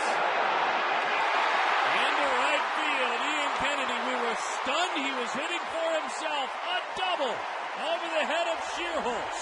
I mean, stunned when they trotted him up the home plate. A decision that Kirk Gibson made with his heart, and a decision that Kennedy backed up. I guess so. Ian Kennedy, first double of your career, and boy, did it come at a great time. Fastball right down the middle, and he drives it over the head of Cody Ross. I'm sorry, that's Nate Shearholtz in right field now, and he was playing way too shallow. So that's a leadoff double, and Daniel Hudson fired up about it. Now, Stephen Drew, what do? Are you bunting or are you swinging? I'm not guessing anymore with Kirk Gibson because he went against the books as that one is a changeup that's inside. We thought for sure between innings that we would see someone come off that bench to pinch hit. I mean, for sure. I'm still shocked that Kirk Gibson went, but he knows his team better than we do, Darren Sutton. Yeah, you can't always manage by the book. Sometimes your gut and your heart has to lead you. Well, this is the same guy that put 6 lefties in the lineup against Bumgarner. That's exactly right. We used to call manager Bob Melvin, we used to call him the mad scientist. I don't know, we're going to have to come up with something for Gibby. Well, he was the mad scientist lab assistant as Igor? his bench coach. That's exactly right. I'm not going with Igor, though. Stephen Drew drives it. Center field. Tag up. There you go. Hurry in.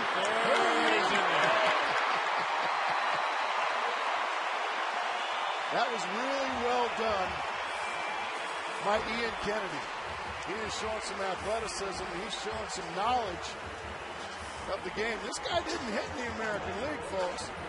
So he gets a leadoff base hit, and he had a good read right there on the drive off the bat of Stephen Drew. Torres catches it. Ian's thinking, okay, what do I do? I'm going to go up, and now I need to get back. And he realizes he gets back. And on into third he goes. That's very good base running there by Ian Kennedy.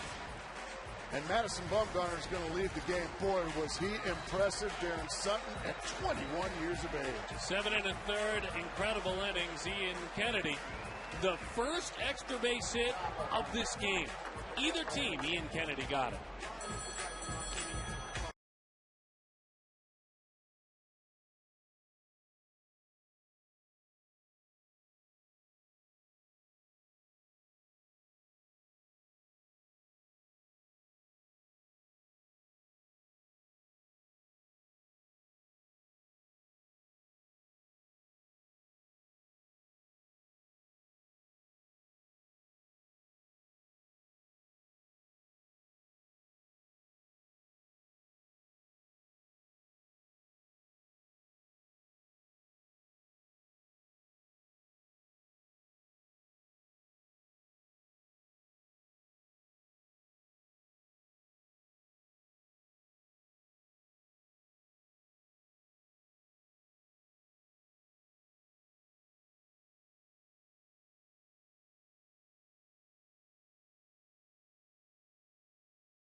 He's got that runner at third.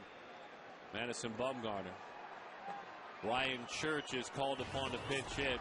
Sergio Romo comes on, part of this solid Giants bullpen, 56 appearances. And opponents hit just .220 against him. Runner at third.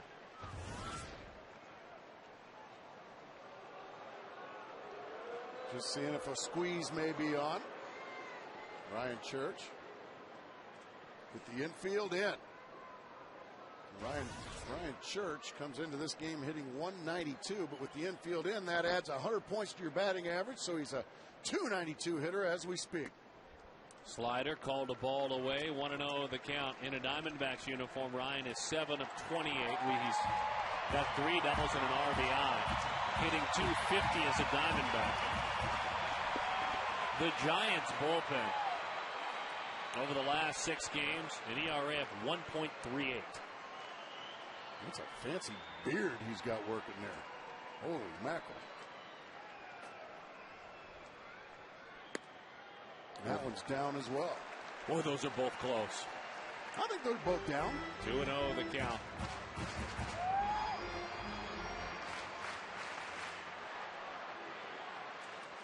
Gibson donning that lab coat. He is taking over in the lab. There's no doubt about it. Making some bold decisions. My partner likes to call him Igor. No, I actually don't. The 2-0. And that's a great memory, Gracie, you brought up what we used to call Bob the Mad Scientist. The Mad Scientist. Bob Melvin, his bench coach was Kirk Gibson. We'll come up with a name, and it's not Igor. 3-0 the count. Somehow I think that is going to be the name that is attached to my name. Go ahead run at third. That's ball 4. That almost looked like a pitch around, Darren. I don't know why, because now you're dealing with hard hitting Kelly Johnson. And Bruce Bochy's on his way out again. He goes, he says, I need a left-hander. So he calls for the left-hander. Lopez gets ready to trot in. He will go to work. Runner at third, runner at first.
To piece together the final part of their season. Molina, a big day.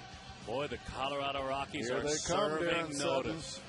Beating up on the Cincinnati Reds.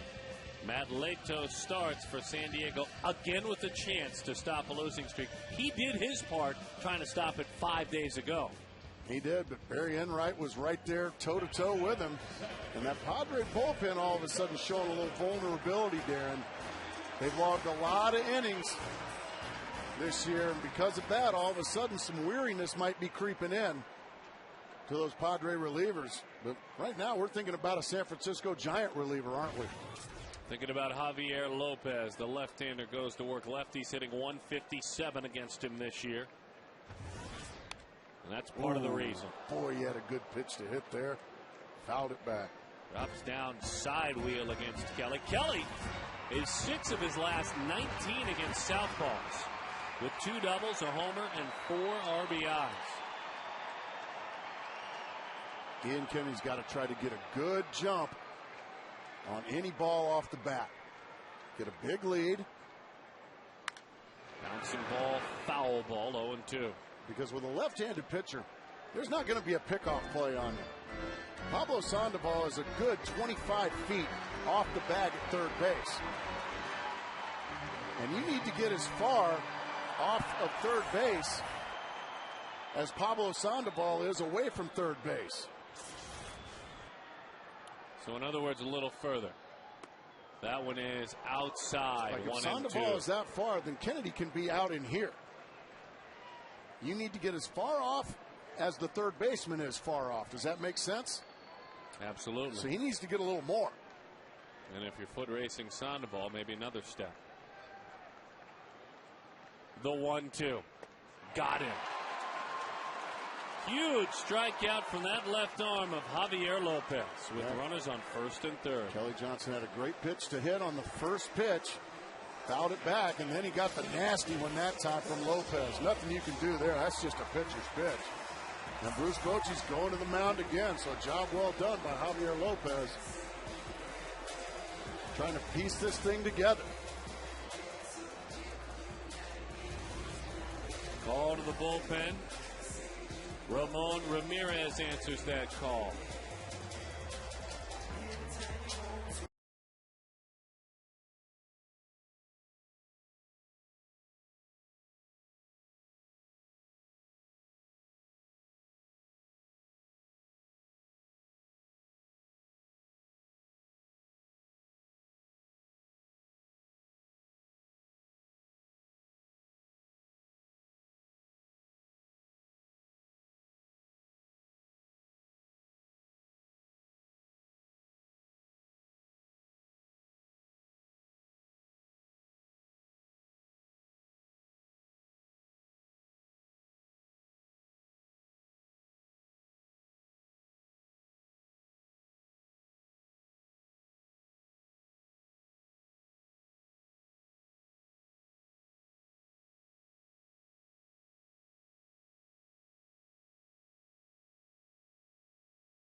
Managerial wheels spinning big time here, aren't they, Darren Sutton? Well, part of the decision right away is made to send this young man out to bat leadoff in the inning. Now, 91 very manageable pitches, but he had done his job. 8 shutout innings.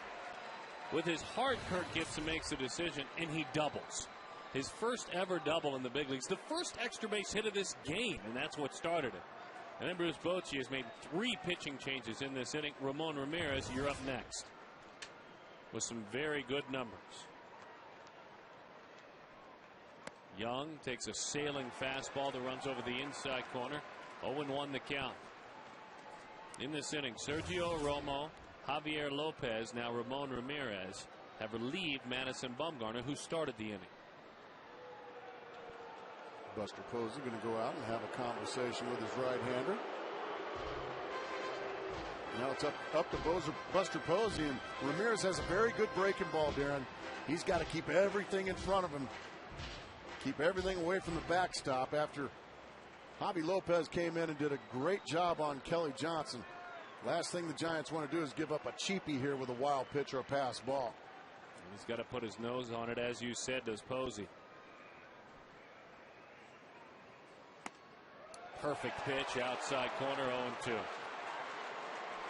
Young, 7 of his last 21. 7 of 21 with runners in scoring position. Perfect pitch. Just a perfect pitch. Well, as they say, though, they're probably saying from his dugout to Chris Young, hey, that's all right. Still got the big one left, and that would be strike 3. So go ahead and do some good 2-strike hitting and take your chances. Popped it up. Back up over our heads. You got it.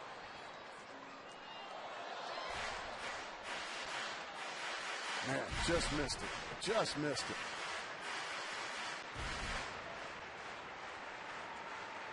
For Kirk Gibson, he needs a little bit of offense because over the last 7 games, his starting pitching has been there. Last 7 starts, ERA 2.39. Averaging 7 innings a start. Starting pitching's been there. He needs 1 run right now. Oh, there's Posey. That's what we were talking about.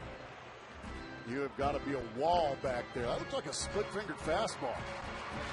And sometimes pitchers can yank those a little too firmly right into the dirt. Posey did a good job of keeping it right there. We watched Danny Herron with one of the game's best for a starting pitcher.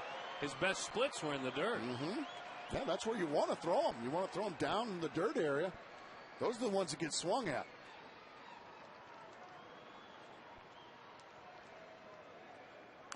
There it was again. Boy, that is a good pitch, isn't it? Buries it in.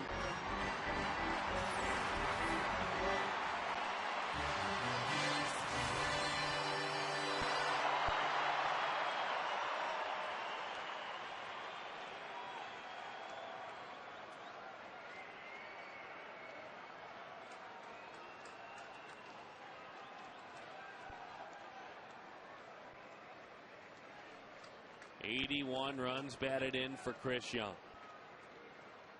The 1-2. Ground ball, middle of the diamond, racing over to the bag, and the inning comes to an end.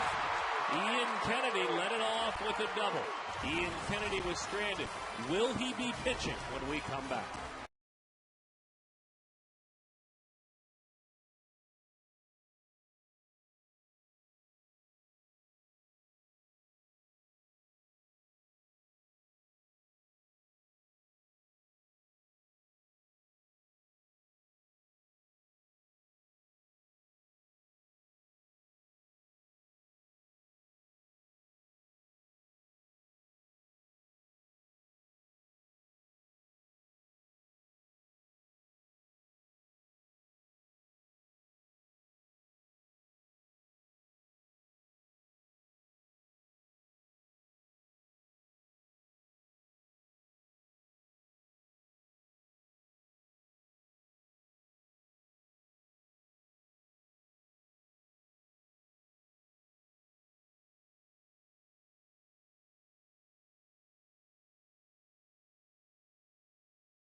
Energy all-star.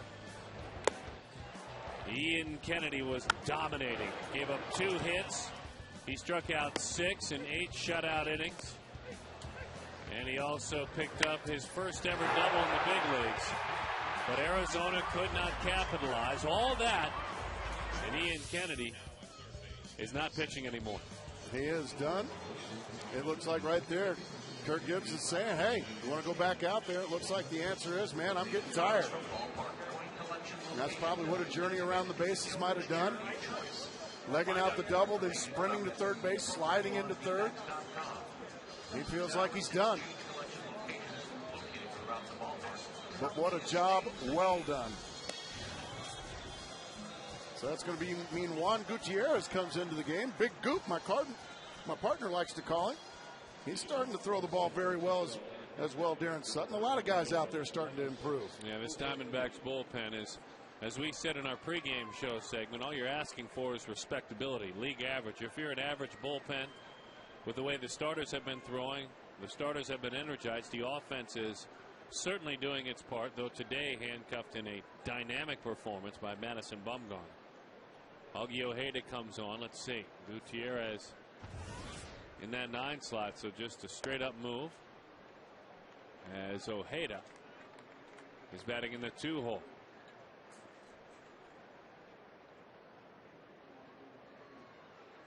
Double check and see how that order shakes out.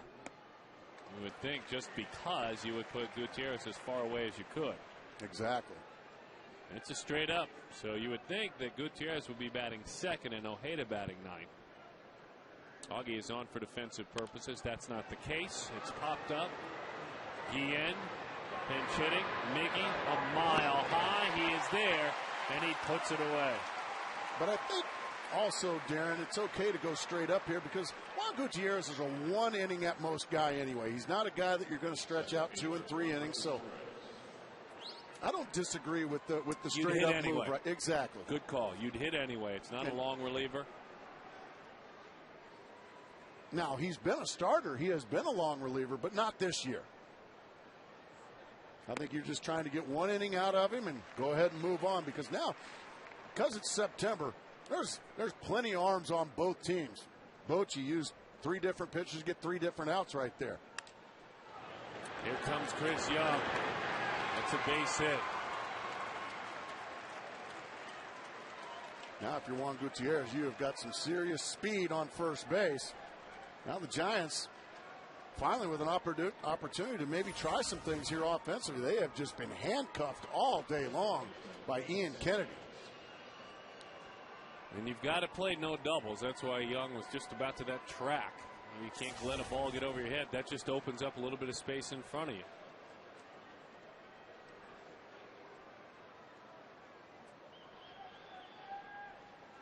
Gutierrez breaking ball. Just off the plate, 1-0 since July 21st. 13 games, 12 innings pitched, an ERA of 1.5. And opponents hitting 132 against the Big Goot. Close play over there at first. Which, by the way, I don't know if I've mentioned to you folks, one of the better nicknames. Hell, it is. That Igor. We're going to go ahead and drop that soon. Very scared of Kirk Gibson. Got him. No, they didn't. It was close. Paul Emmel said you did not get him. Pretty emphatic tag there by LaRoche. And he was leaning. Looked like the tag was up on the shoulder, Darren, and that allowed the hand to get in there just ahead of the tag. Bounces that one foul, 1-1 the count. What a good pitch that was. That fastball had some teeth running in on the hands of Sanchez. Sanchez saying anybody but Ian Kennedy. He has 3 strikeouts here this afternoon. He didn't much enjoy IPK. It's also another great nickname. Pitching out, nothing doing. 2-1 the count.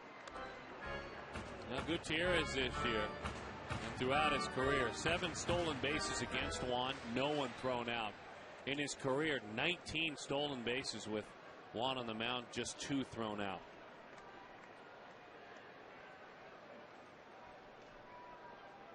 So he'll do all he can, and as you said, he nearly had a pickoff. It would have been just his 3rd career pick. First base coach Roberto Kelly and a lot of the San Francisco Giants in the ear of Paul Emmel, the first base umpire, about that being a balk. Emmel just staring into the dugout over there like, I got it covered. Bouncing ball. It was a hit and run to the hole. It goes. Racing over to 3rd is Torres. And a beautiful job by Freddie Sanchez. That is how he has always earned his living. Stephen Drew vacates this area, and that leaves an open left side. Stephen Drew covers. Don't even have to hit the ball hard. Augie Ojeda didn't even move to his left. So now Aubrey Huff with a chance to give his team the lead.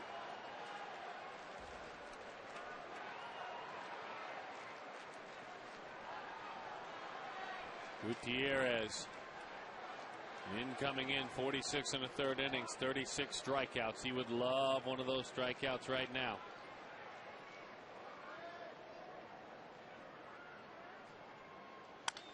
High fly ball, deep right field, foul ball. Broke his bat and still knocked it way out of here. Broke his bat.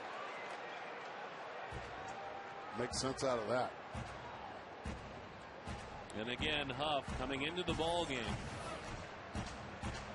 His bat broke, folks. And you see it had a whole bunch of room to spare, distance-wise, but it is one long, loud strike. Minimum 100 plate appearances. Huff, number 2 all-time against Arizona with a 400 batting average. Number 1, Manny Ramirez, 411. Trying to find his way. Fastball backs him out of there. Hitless in his last 7 attempts with runners in scoring position. 96 miles an hour on that fastball from Gutierrez.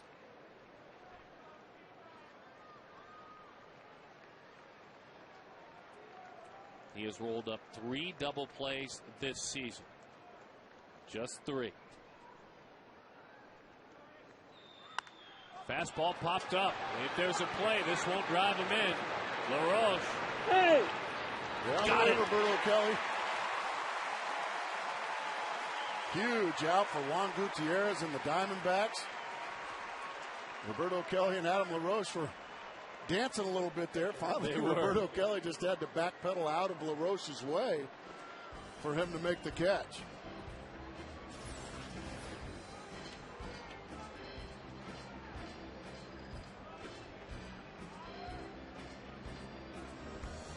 Yeah, that's a little fancy dancing there by both those guys.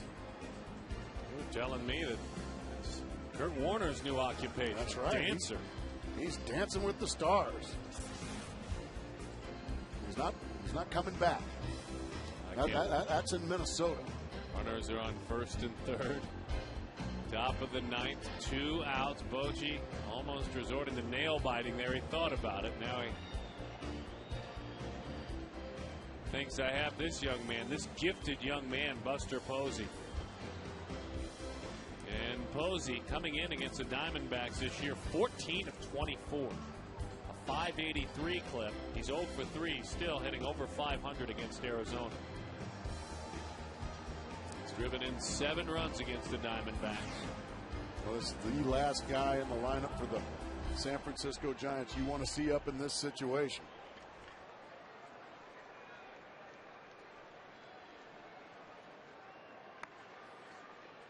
Well, the Giants got out of a huge jam in the bottom of the 8th inning. Now it's the Diamondbacks' turn to try to wiggle out of trouble.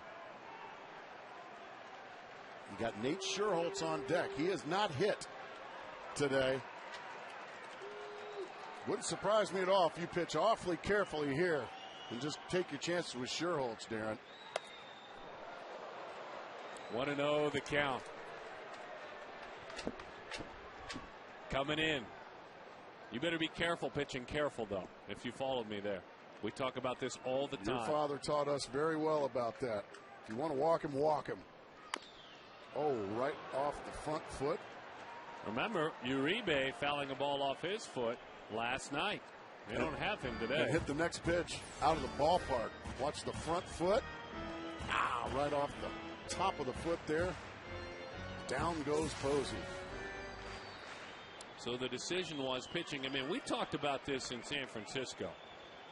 Now this young man, speaking with a couple of scouts up there, they have not seen Posey pitched in at all. Diamondbacks started doing it, and it worked. Right back in there, they're trying to go.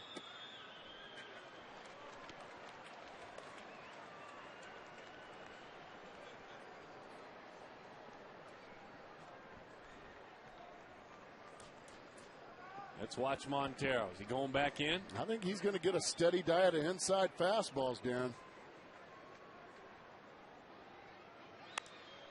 Buried it in. That's Fastball trouble. in. Kelly going to get it. Diving high! He caught the baseball! Wow, Gerardo Parra!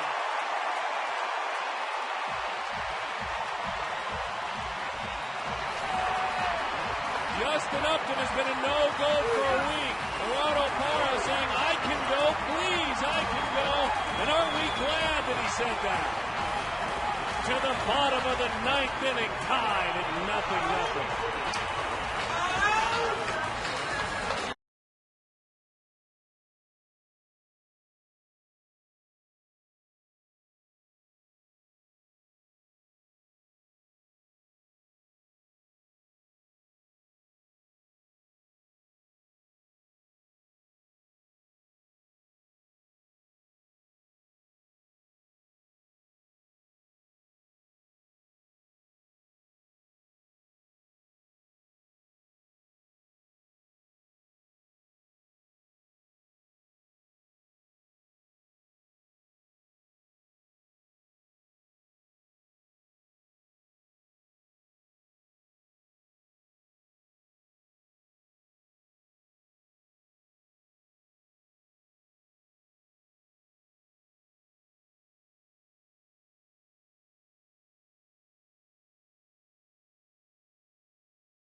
Well, I saw one of the best catches we've seen all year long, Darren.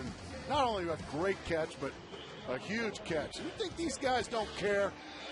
Look at the reaction by Gerardo Parra.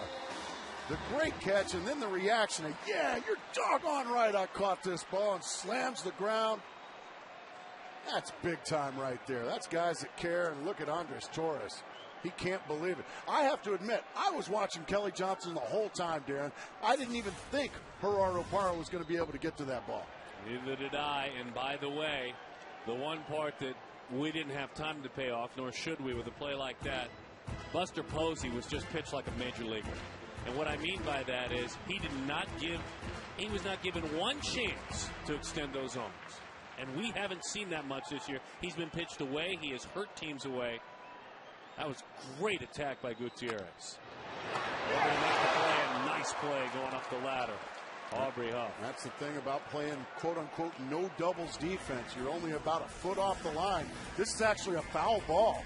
You're able to catch foul balls when you play that no doubles defense. You want to beat Buster Posey, and I told you, scouts were talking about this in San Francisco. Very few teams were doing this. Look at the Fox tracks, by the way. Everything just bearing in on him. But you better get it in there. If you leave it on the plate, he's going to hit it 450 feet to left field. Well, and that's the point we were making. It's risky business. Very risky. This is not an accidental visitor to the big leagues. He's not going anywhere. Was your dad a guy that liked to pitch inside? Yes. Had to. For strikes? Both. But pitch inside to move guys off the plate. I'm talking for strikes. He had to. Yes, he did. Okay. Because of that 12-6 curveball. He also liked to pitch up, which very few straight ballers do. That is a strike, 0-1 to Miguel Montero. I remember, your dad, one of the greatest of all time, another one of the greatest of all time, Dennis Eckersley, refused to pitch inside. I'm not pitching inside, he'd say. Everything's going to be on the outside corner. Oh, what a curve ball there from the big left-hander, Jeremy Affeldt. He can be tough, though he has had somewhat of a human season. The Diamondbacks have touched him up for 6 runs in 3 2/3 against Arizona. They have had his number. Great hang around by Montero.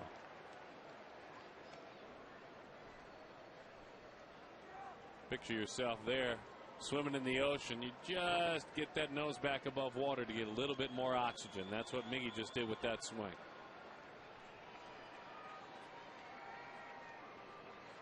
but you survive, and you might get a mistake here. Oh, boy, how'd he block that one up? Now, going back just to finish the thought, Posey didn't have to swing. Oh, no. That just means those balls had some late run at 95 miles an hour. There's Big Goot. There is no way that sequence occurs earlier in the summer. I agree. I mean, no way. Breaking ball at strike 3. Montero goes down on strikes. Boy, these San Francisco Giants have got some pitchers. The National League West, period, has got some pitchers, Darren Sutton.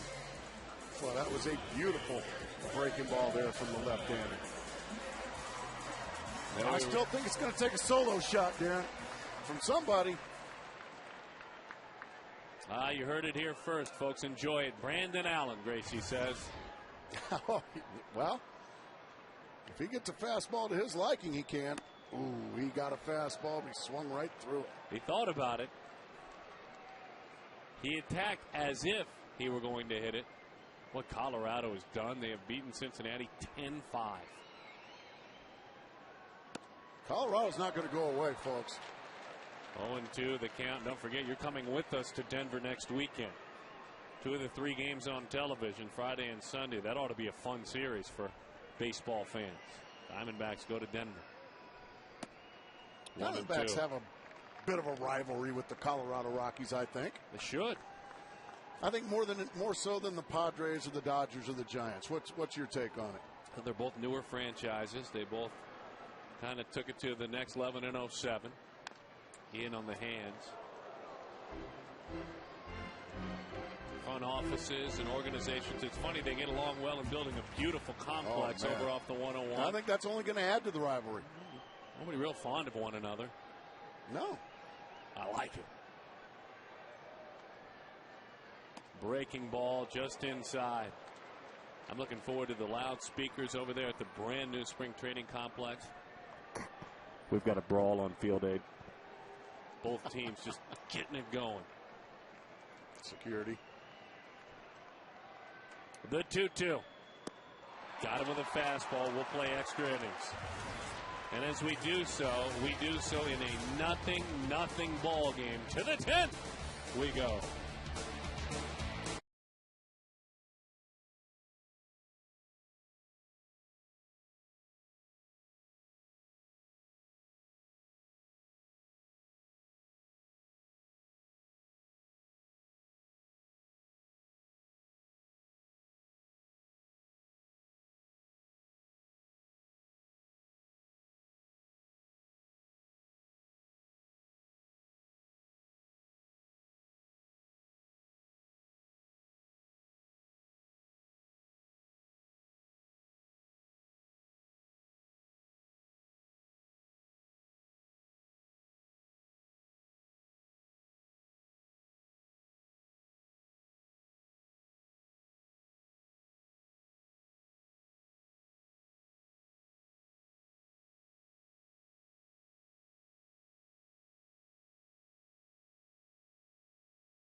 Beef jerky all season long. Jack Link's beef jerky, feed your wild side.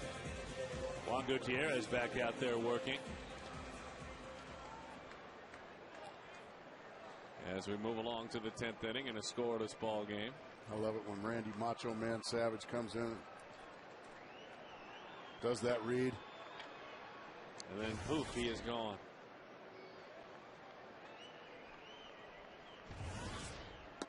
Change up right out of the gate. Nice pitch there by Gutierrez. Well, his spot in the batting order never came up. So he can go back out there and work. You mentioned, I would imagine he would be hit for. Fastball is away. Yeah, so they're going to try to stretch him out to 2 innings here. Why not? He's fine with that. We'll take a look at some of his history in that situation this year. That one to left field. It's amazing. And again, educate our fans. You said it, playing on the line, what no doubles means. No doubles means playing on the line on the infield by the third baseman, first baseman, and playing very deep in the outfield. I'll say. All 3 Diamondback outfielders pretty much with their heels right on the warning track. Anything over their heads is going to be a home run. That's called no doubles defense. Here is Pablo Sandoval. Bouncing ball. Gutierrez knocks it down somehow. Whatever it takes there, big fella. Get that big fanny right in front of it. Is he all right? Yeah, he's just fine. That's a smile. That big boy, you can't hurt him. You can't hurt that big old fanny of his. Ah, the big glute. I got him more in the leg area, but I think he's going to be just fine.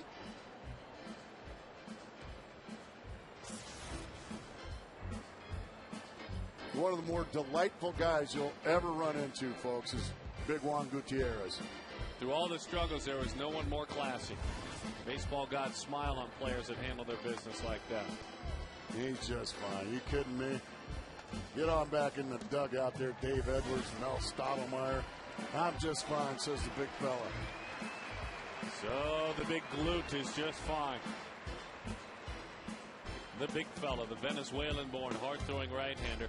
By the way, this is the 7th time he has worked more than an inning in a ball game. He's only given up 1 run. 1 run in all of those occasions combined. So he has done a fabulous job working more than an inning. Breaking ball is high, slider.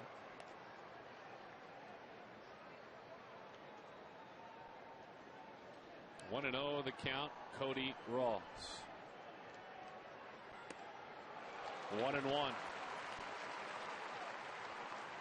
Well, the pitching just been so impressive on both sides. Just 1 inning where either team is just threatened at all. And it was snuffed immediately. Oh, that one got him. Man. That one got him.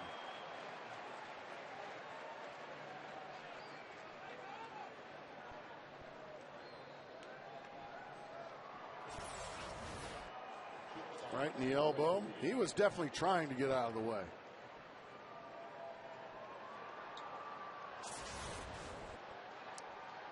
Well, that'll leave a mark, and that will put a base runner on. That's the thing, boy. In these games where every pitch is just huge, you hate to give any free passes. I don't know about you, Darren, but you and I both have watched Edgar Renteria for a lot of years. He's one of the better clutch hitters in the game, if you ask me. I would agree. He has spent his career driving in runs. He's gotten a lot of big hits in his career, including a World Series winner. There is one. Fortunately, Gutierrez gets out of the way. He's getting some rockets right back up the box. Well, that one, I don't think he's smiling much anymore. No, that's a little scary there. When you start coming up above the neck. And by the way, how close that hit right there, does that resemble one that won a World Series? These are the kind of RBIs he gets a lot. Oh, my goodness, Juan Gutierrez. That is right by his ear. Somehow that missed him. Now a good pinch hitter. Now time to get back to business. Travis Ishikawa. Scuffling as a pinch hitter of late. One of his last 15, but he has been there for this club. Still a good hitter. 12 hits as a pinch hitter this season. That pitch is high. He started off at about a 500 clip coming off the bench, and again, 067 in his last 15 tries as a pinch hitter. Travis Ishikawa.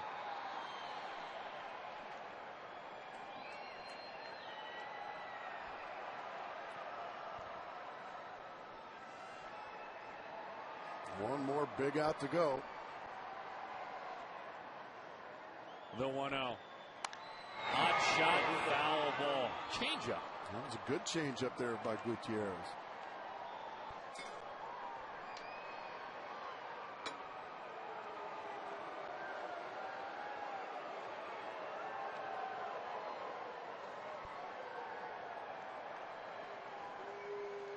Hitless in his last 11.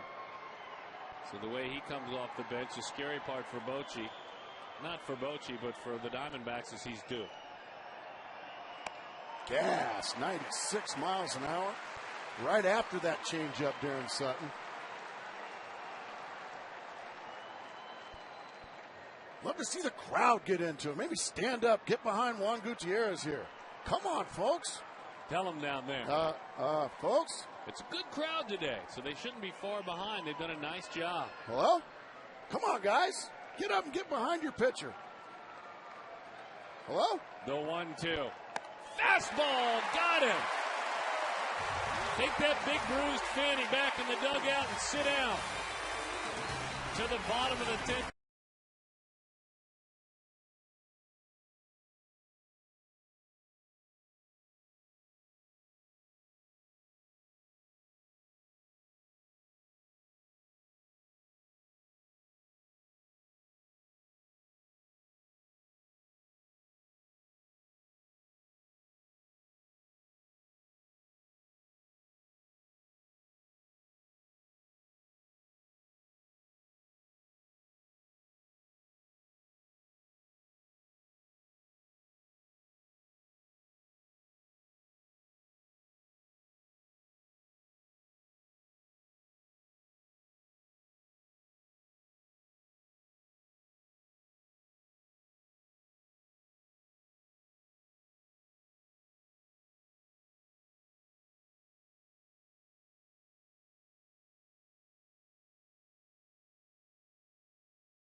Ballpark defensively, the job has been done by these Diamondbacks and the Giants as well.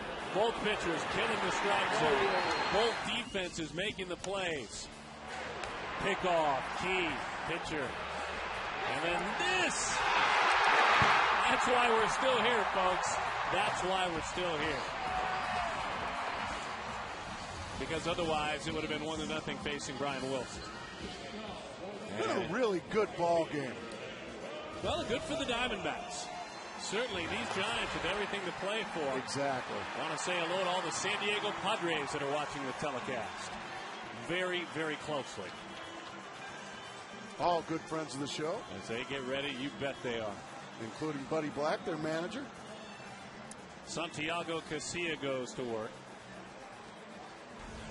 Yeah, they're about in San Diego to head out to stretch, if memory serves. That game on right now in the clubhouse in San Diego. Again, hello, gentlemen. Diamondbacks playing for you and playing for the game, playing it the right way, and certainly hoping to pick up a win for themselves. Now, if it helps you. Exactly. You know, I don't like the whole spoiling thing. Never been a fan of it, and I was on teams that were out of it in September. Heck, I was on teams that were out of it in May. But I just like, man, let us be happy. Let's not worry about taking care of, you know, another team. Take care of yourselves. Win for yourself. Mark Reynolds on deck. He of the sore hand.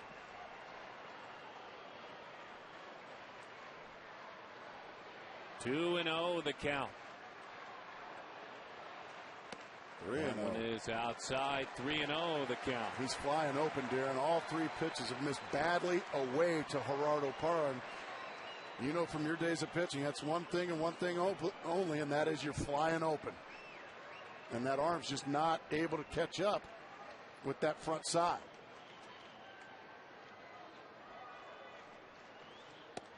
There is strike one right at the letters. 3-1 the count. Arizona, 5 walk-off wins this year. 2 for Young, both homers. Roberts walked him off. Kelly Johnson walked him off, and the man we like to call Snidepiece walked him off, Chris Snyder.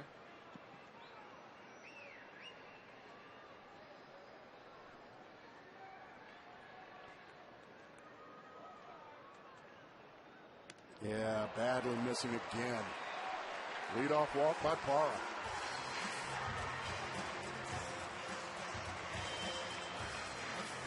Mark Reynolds was out. Now he sits back down. Barry Enright is called upon. Because he's probably the best butter available. And I think Kirk Gibson just wants to maybe give a little preview of what the Giants have in store for him tomorrow here at Chase Field. That wasn't in his thought process. He has 3 sacrifice bunts this season. He is a very good hitting pitcher, but I don't think he's going to be asked to hit here in this situation. And what he's got to make sure he does here, Darren, you have to make sure Casilla is throwing strikes. He missed badly with all 4 to Gerardo Parra. So you got to have a little bit of discipline as well here if you're Barry Enright. Make sure you get strikes. Boy. Generous strike zone right there. Don't blame Enright for pulling the bat back. He was doing what you said. Exactly right. 0-1 the count to Barry Enright. He will work tomorrow against Tim Lincecum, but now that's not his assignment at all. Oh man, that's what we're talking about. That ball right up in on your chest. Got to find a way to get that thing out of there. Try to make good there after taking the strike.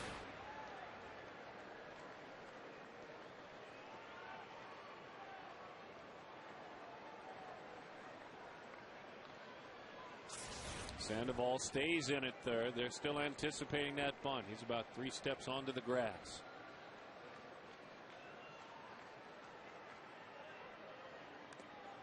Fouled right through that one. And so an empty at bat for Barry Enright. As he goes down, that's a strikeout if you're scoring at home. So now Stephen Drew. Stephen with a fine play earlier in the ball game. Deep ground out to short in the 6th inning. Ended the top half of the 6th. Madison Bumgarner running the bases. Highlight reel play. Drew with a chance to end this ball game for Arizona. 0 for 4. 3 outs in the air and a strikeout. Low, 1-0 the count. I'm sure Stephen Drew saw Gerardo Parra's at bat in front of him, how badly he was missing to a left-handed batter.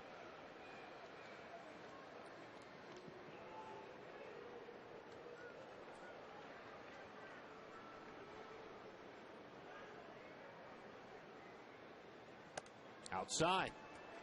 That's usually the place he's been missing here. Outside to left-handed hitter, and then the one pitch almost got Barry Enright right in his chest.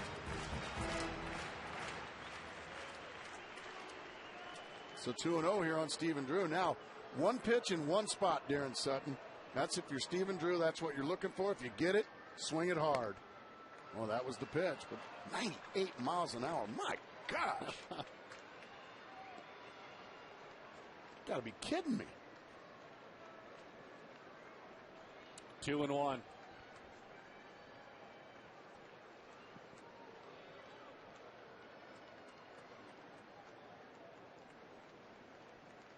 Another fastball away. Let's see if he gets it there. He did. Good pitch.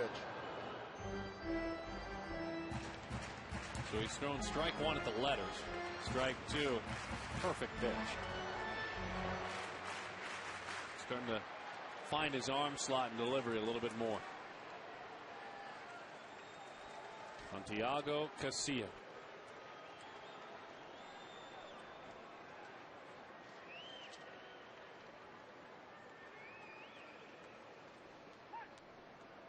This Giants bullpen has not had a month, an entire month, in which they've had an ERA collectively over 4.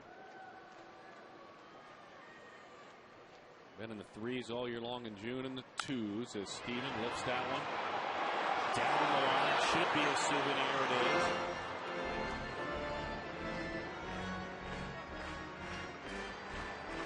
Ends up in the hands of a fan from Safford who made the 3.5-hour trip up. It's good to see all the folks from outside of Phoenix come to join the Diamondbacks. We love our friends from Safford. Talked to a lot of Tucson fans outside the yard before the game. Tucson contingency. Good to have the city of Tucson represented. In mass today, 2-2. Steven hanging around.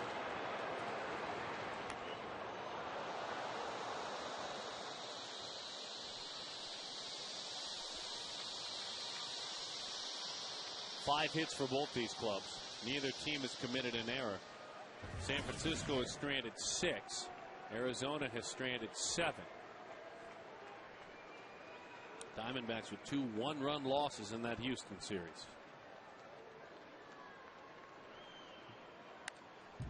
Boy, he's getting some good pitches to hit, and he's getting some good rips at him.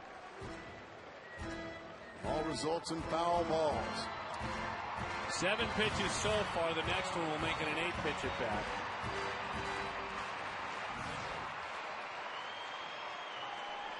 Makes you wonder if Gerardo Parra is going to be off to the races anytime soon. I'd like to see it. He does not have a stolen base this year. We talked about that yesterday. Got him with a breaking ball. Fastball after fastball, and Drew eyes him as he walks away. An 8-pitch at bat. And that time, Casilla won the battle.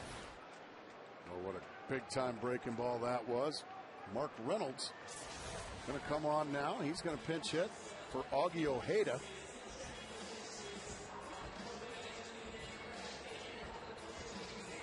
Mark didn't get the start today. About a week back, Mark had a pinch hit on his hands. It troubled him. He played through it, and it finally reared its ugly head for the final time. Or better said, reared its ugly hand.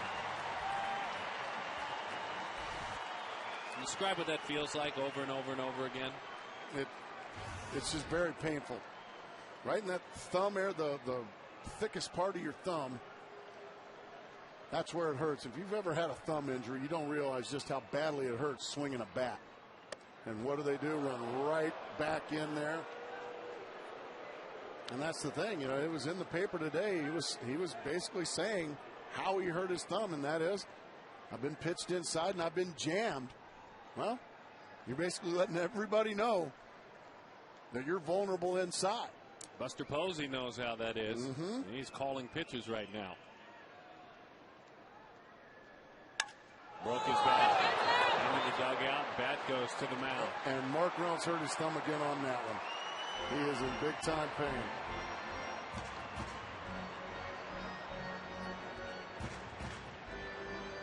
That ball was in on his belly button. Boy, look at him.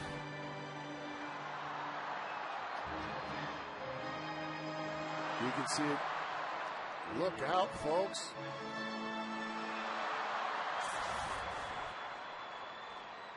Well, he just grabbed that right hand, grabbed that right thumb. If I'm him right now, Pablo Sandoval's almost back on the outfield grass. Drop a bunt. I agree. I don't think he can. I don't think he can swing the bat right. Drop a bunt and let Kelly Johnson have a chance. He can walk to first base if he gets a bunt down. Yeah, you can see it's all. Now he doesn't want to swing, and I don't blame him. His hand's killing him. Casilla had to dodge the bat as it came back to him, and Mark's thumbs as well. Just thumbs everywhere, huh? Burying him in. He's going to throw that curveball that got Drew. Here it comes. I think you're doing him a favor. So we play on. Well, Reynolds gave it a try. He didn't look comfortable at all. And they pitched them the way you should, inside.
Jack Link's Beef Jerky. All season long. Jack Link's Beef Jerky. Feed your wild side. I don't like that guy. Mark Reynolds is at third. Can he throw the baseball? That's a great question. I'm assuming he can, or he wouldn't be in the ball game.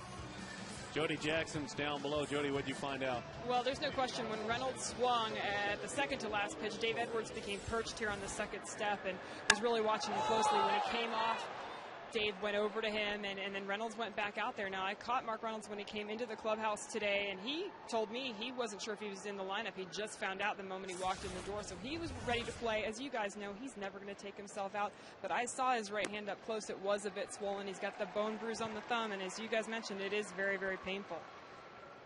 No, he is out there. Has to cheat in against Andres Torres. Aaron Heilman, who got knocked around in his last outing, goes to work. He has been dying for this opportunity. Fairly high leverage situation for Heilman. Leverage. Love those stats. The 1-1. Change up. 1-2 the count. A bit of an underwater swing there by Andres Torres. These are the numbers all season long for Heilman.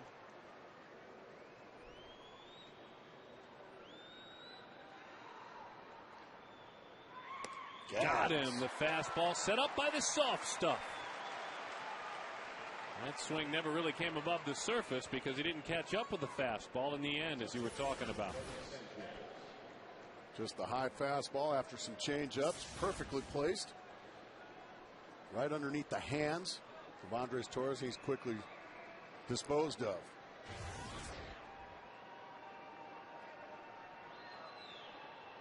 Here's Freddie Sanchez. High strike. Freddie not so sure about that one. Here's Madison Bumgarner. Started this game, pitched very well. Back out to pull for his team. Hey, why wouldn't you? You know, why wouldn't you come back out and sit there? Baseball fans pay about $1,000 to sit there. You're in a pennant race. That's exactly right. Oh, what a pitch to the outside corner again. Freddie Sanchez. Once again, not agreeing. Those pitches are right there. Heilman, 2/3 of an inning. Gave up the 4 runs in his last outing, including the 3-run homer. Previous of that, he had given up just 1 run in 7 appearances for a 1.29 ERA and a 1.74 opponent's batting average. Kirk Gibson making sure to point that out the other day.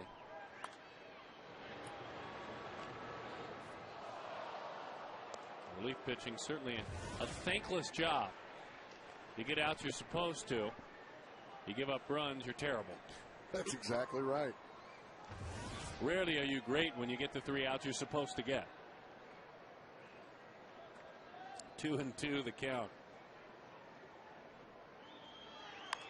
Change up, an awkward swing. Here we go. Can he throw? Well enough. He sure can. Nice play on the run. We know the athleticism he has, Mark Reynolds. And a really nice play.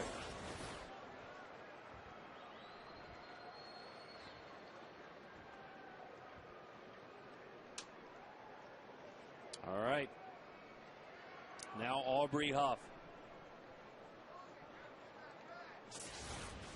And let's just make sure he got his paw wrapped around that baseball.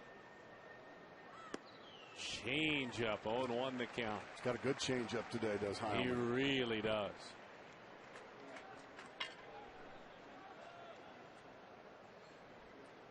Homered against him back in May. Outside. Let's take us a look-see.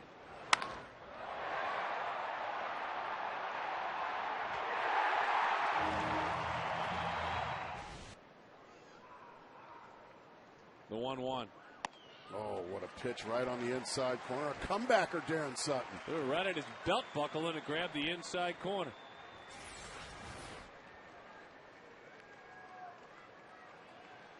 The top of the 11th inning, a scoreless ball game. 5 hits for both clubs. Change up coming, you think? I think so. Oh, he went with the gas. Huff swats it foul. 1 ball, 2 strikes, 2 outs. They play Huff to pull on the infield. Kelly Johnson does at least. In the outfield as well. They're still very deep. No doubles defense.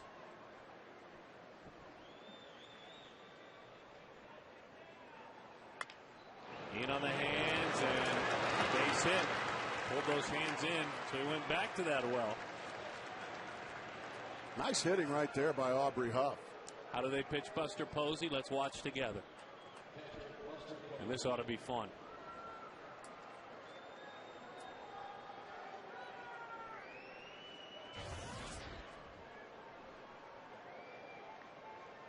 Remember, Posey pitched in.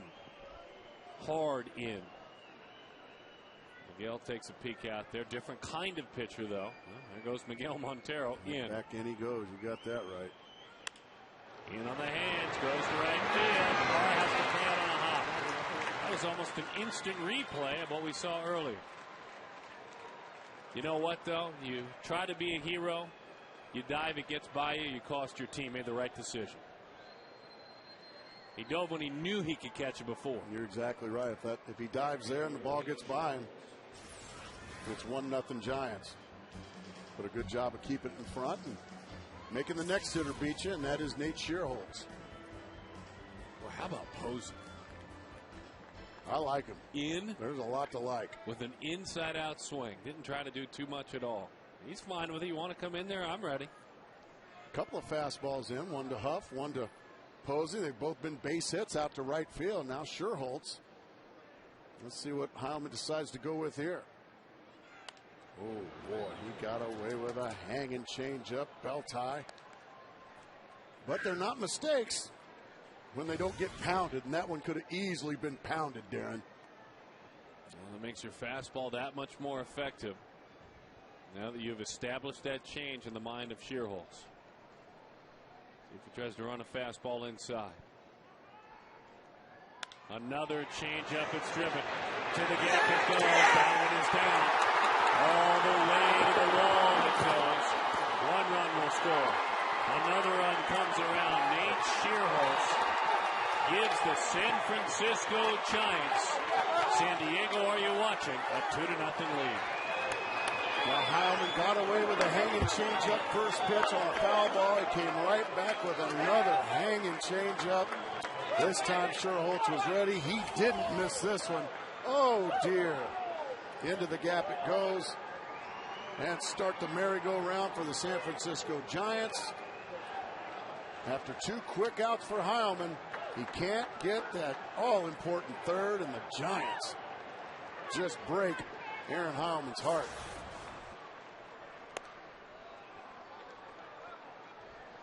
So for Aaron, 6 runs allowed in his last 2 appearances. And 6 very crucial runs. Well, you got that right. My goodness, Sandoval, are you kidding me with those swings? 1-1 the count. Runner is at third. The key here is reeling it back in and stopping it, keeping it at a 2-0 deficit. An angry fastball is high.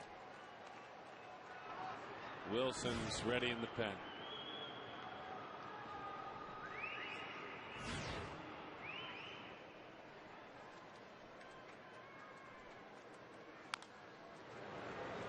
Boy, he was leaking out badly. 2-2 the count. That's the one he wanted to throw to Shearholz. That's exactly right, Darren.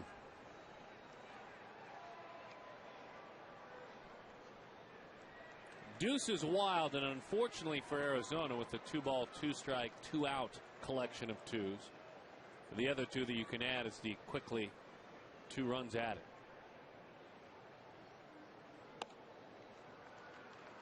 They really throw that one with conviction. 3-2 the count. Sandoval wasn't buying it at all. I don't know about wasting a 2-2 pitch with a sinker ball pitcher. Well, yeah, you're standing up, purposely throwing a ball on 2-2. Now you got a full count. High pop up. Who's got it? Brandon Allen. Pablo Sandoval's only for 5 today. He'll have to dance back to the dugout, but Brian Wilson's going to come on for a San Francisco Giants save thanks to Nate Shearholz and his triple.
More depth at it via trades and waiver claims by the Giants, but you've got to have them all to win games like this in pennant races. And now you've got to have a closer, and they've got a pretty darn good one in Brian Wilson. He leads the National League in saves. He is a sparkling 40 of 44 with a 1.88. One of the best in the business, an all-star a couple of times. He is 4 of his last 4. He has not been scored upon in his last 4 appearances. Picked up his 36th save in the lone win picked up by the San Francisco Giants in that series up in Frisco. 2-1.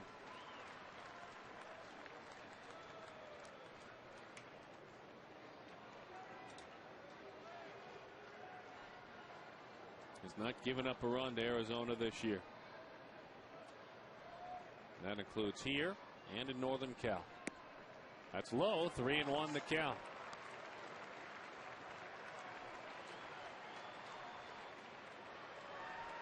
Londonderry, New Hampshire is where he went to high school. Londonderry High School, went to LSU. And a well-spent 24th round pick.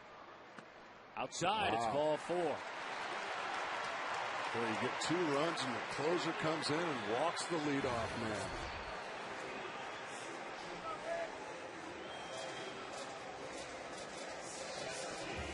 And now it's Chris Young.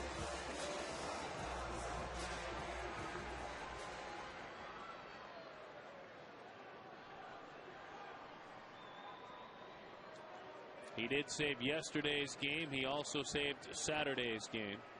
Just 10 pitches last night, though. 13 the day before. Bouncing ball. Headed towards Sandoval. He fields. He fires in time. The big fella there defensively.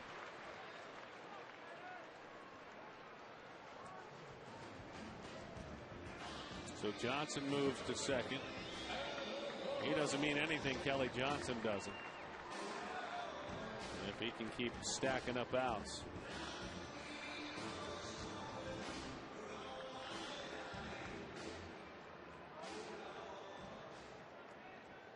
Adam today, LaRoche, 0 for 4 strikeout, 3 other outs in the air. 8 hits for the Giants. They have stranded 7. 5 for the Diamondbacks. They have stranded 8.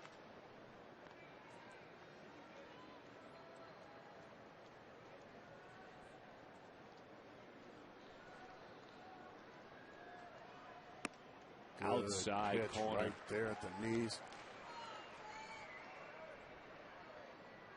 Adam 1 of 6 in his career against Wilson, as you can see, with 3 strikeouts.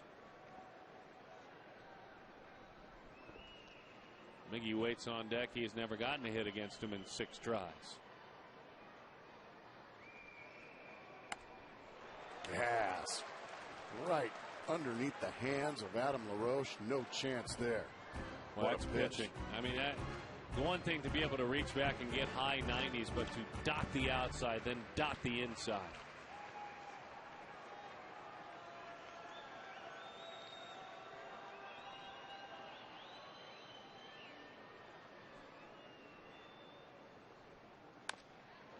Tried to go right in there in the same spot. This time LaRoche was able to spoil that pitch.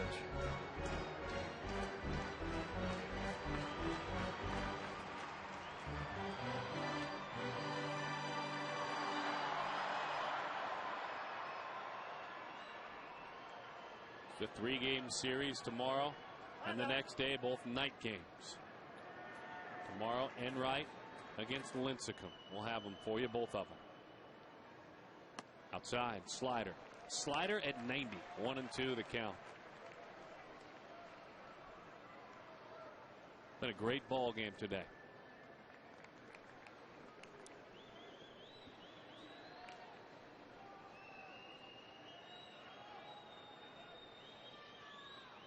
The 1-2. Really trying to pound Adam LaRoche in right there. That time a little too high.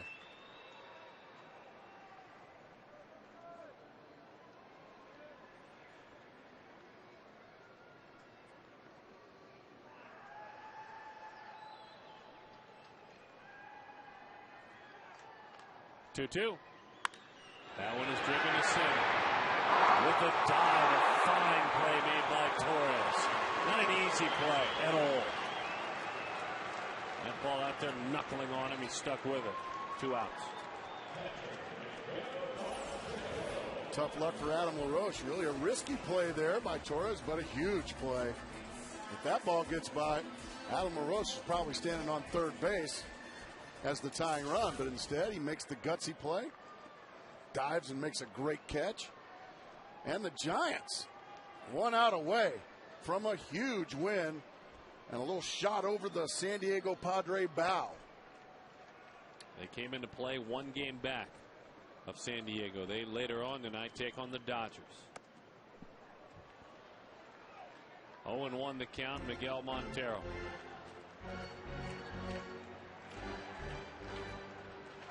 There's a tough career.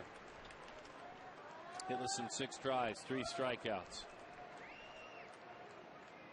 1 homer allowed to a lefty, 1 homer allowed to a righty this year by Wilson.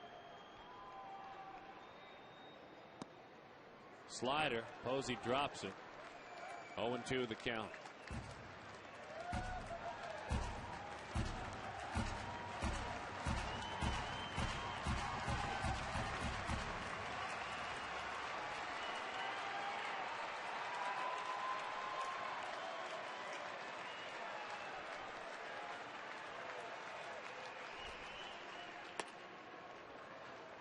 One ball, 2 strikes to count. Montero with an 0 for 4 thus far with a pair of strikeouts.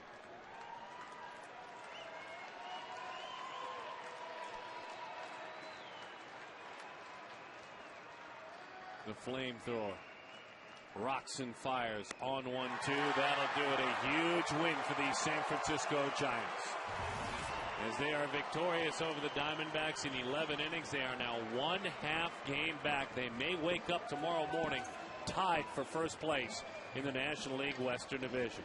Let's get it on out to our post-game show. 2-0 is the final score. San Fran wins it. Arizona just couldn't find any offense against the Giants. Let's kick it on out. It's Quest. It's our post-game, and it's now.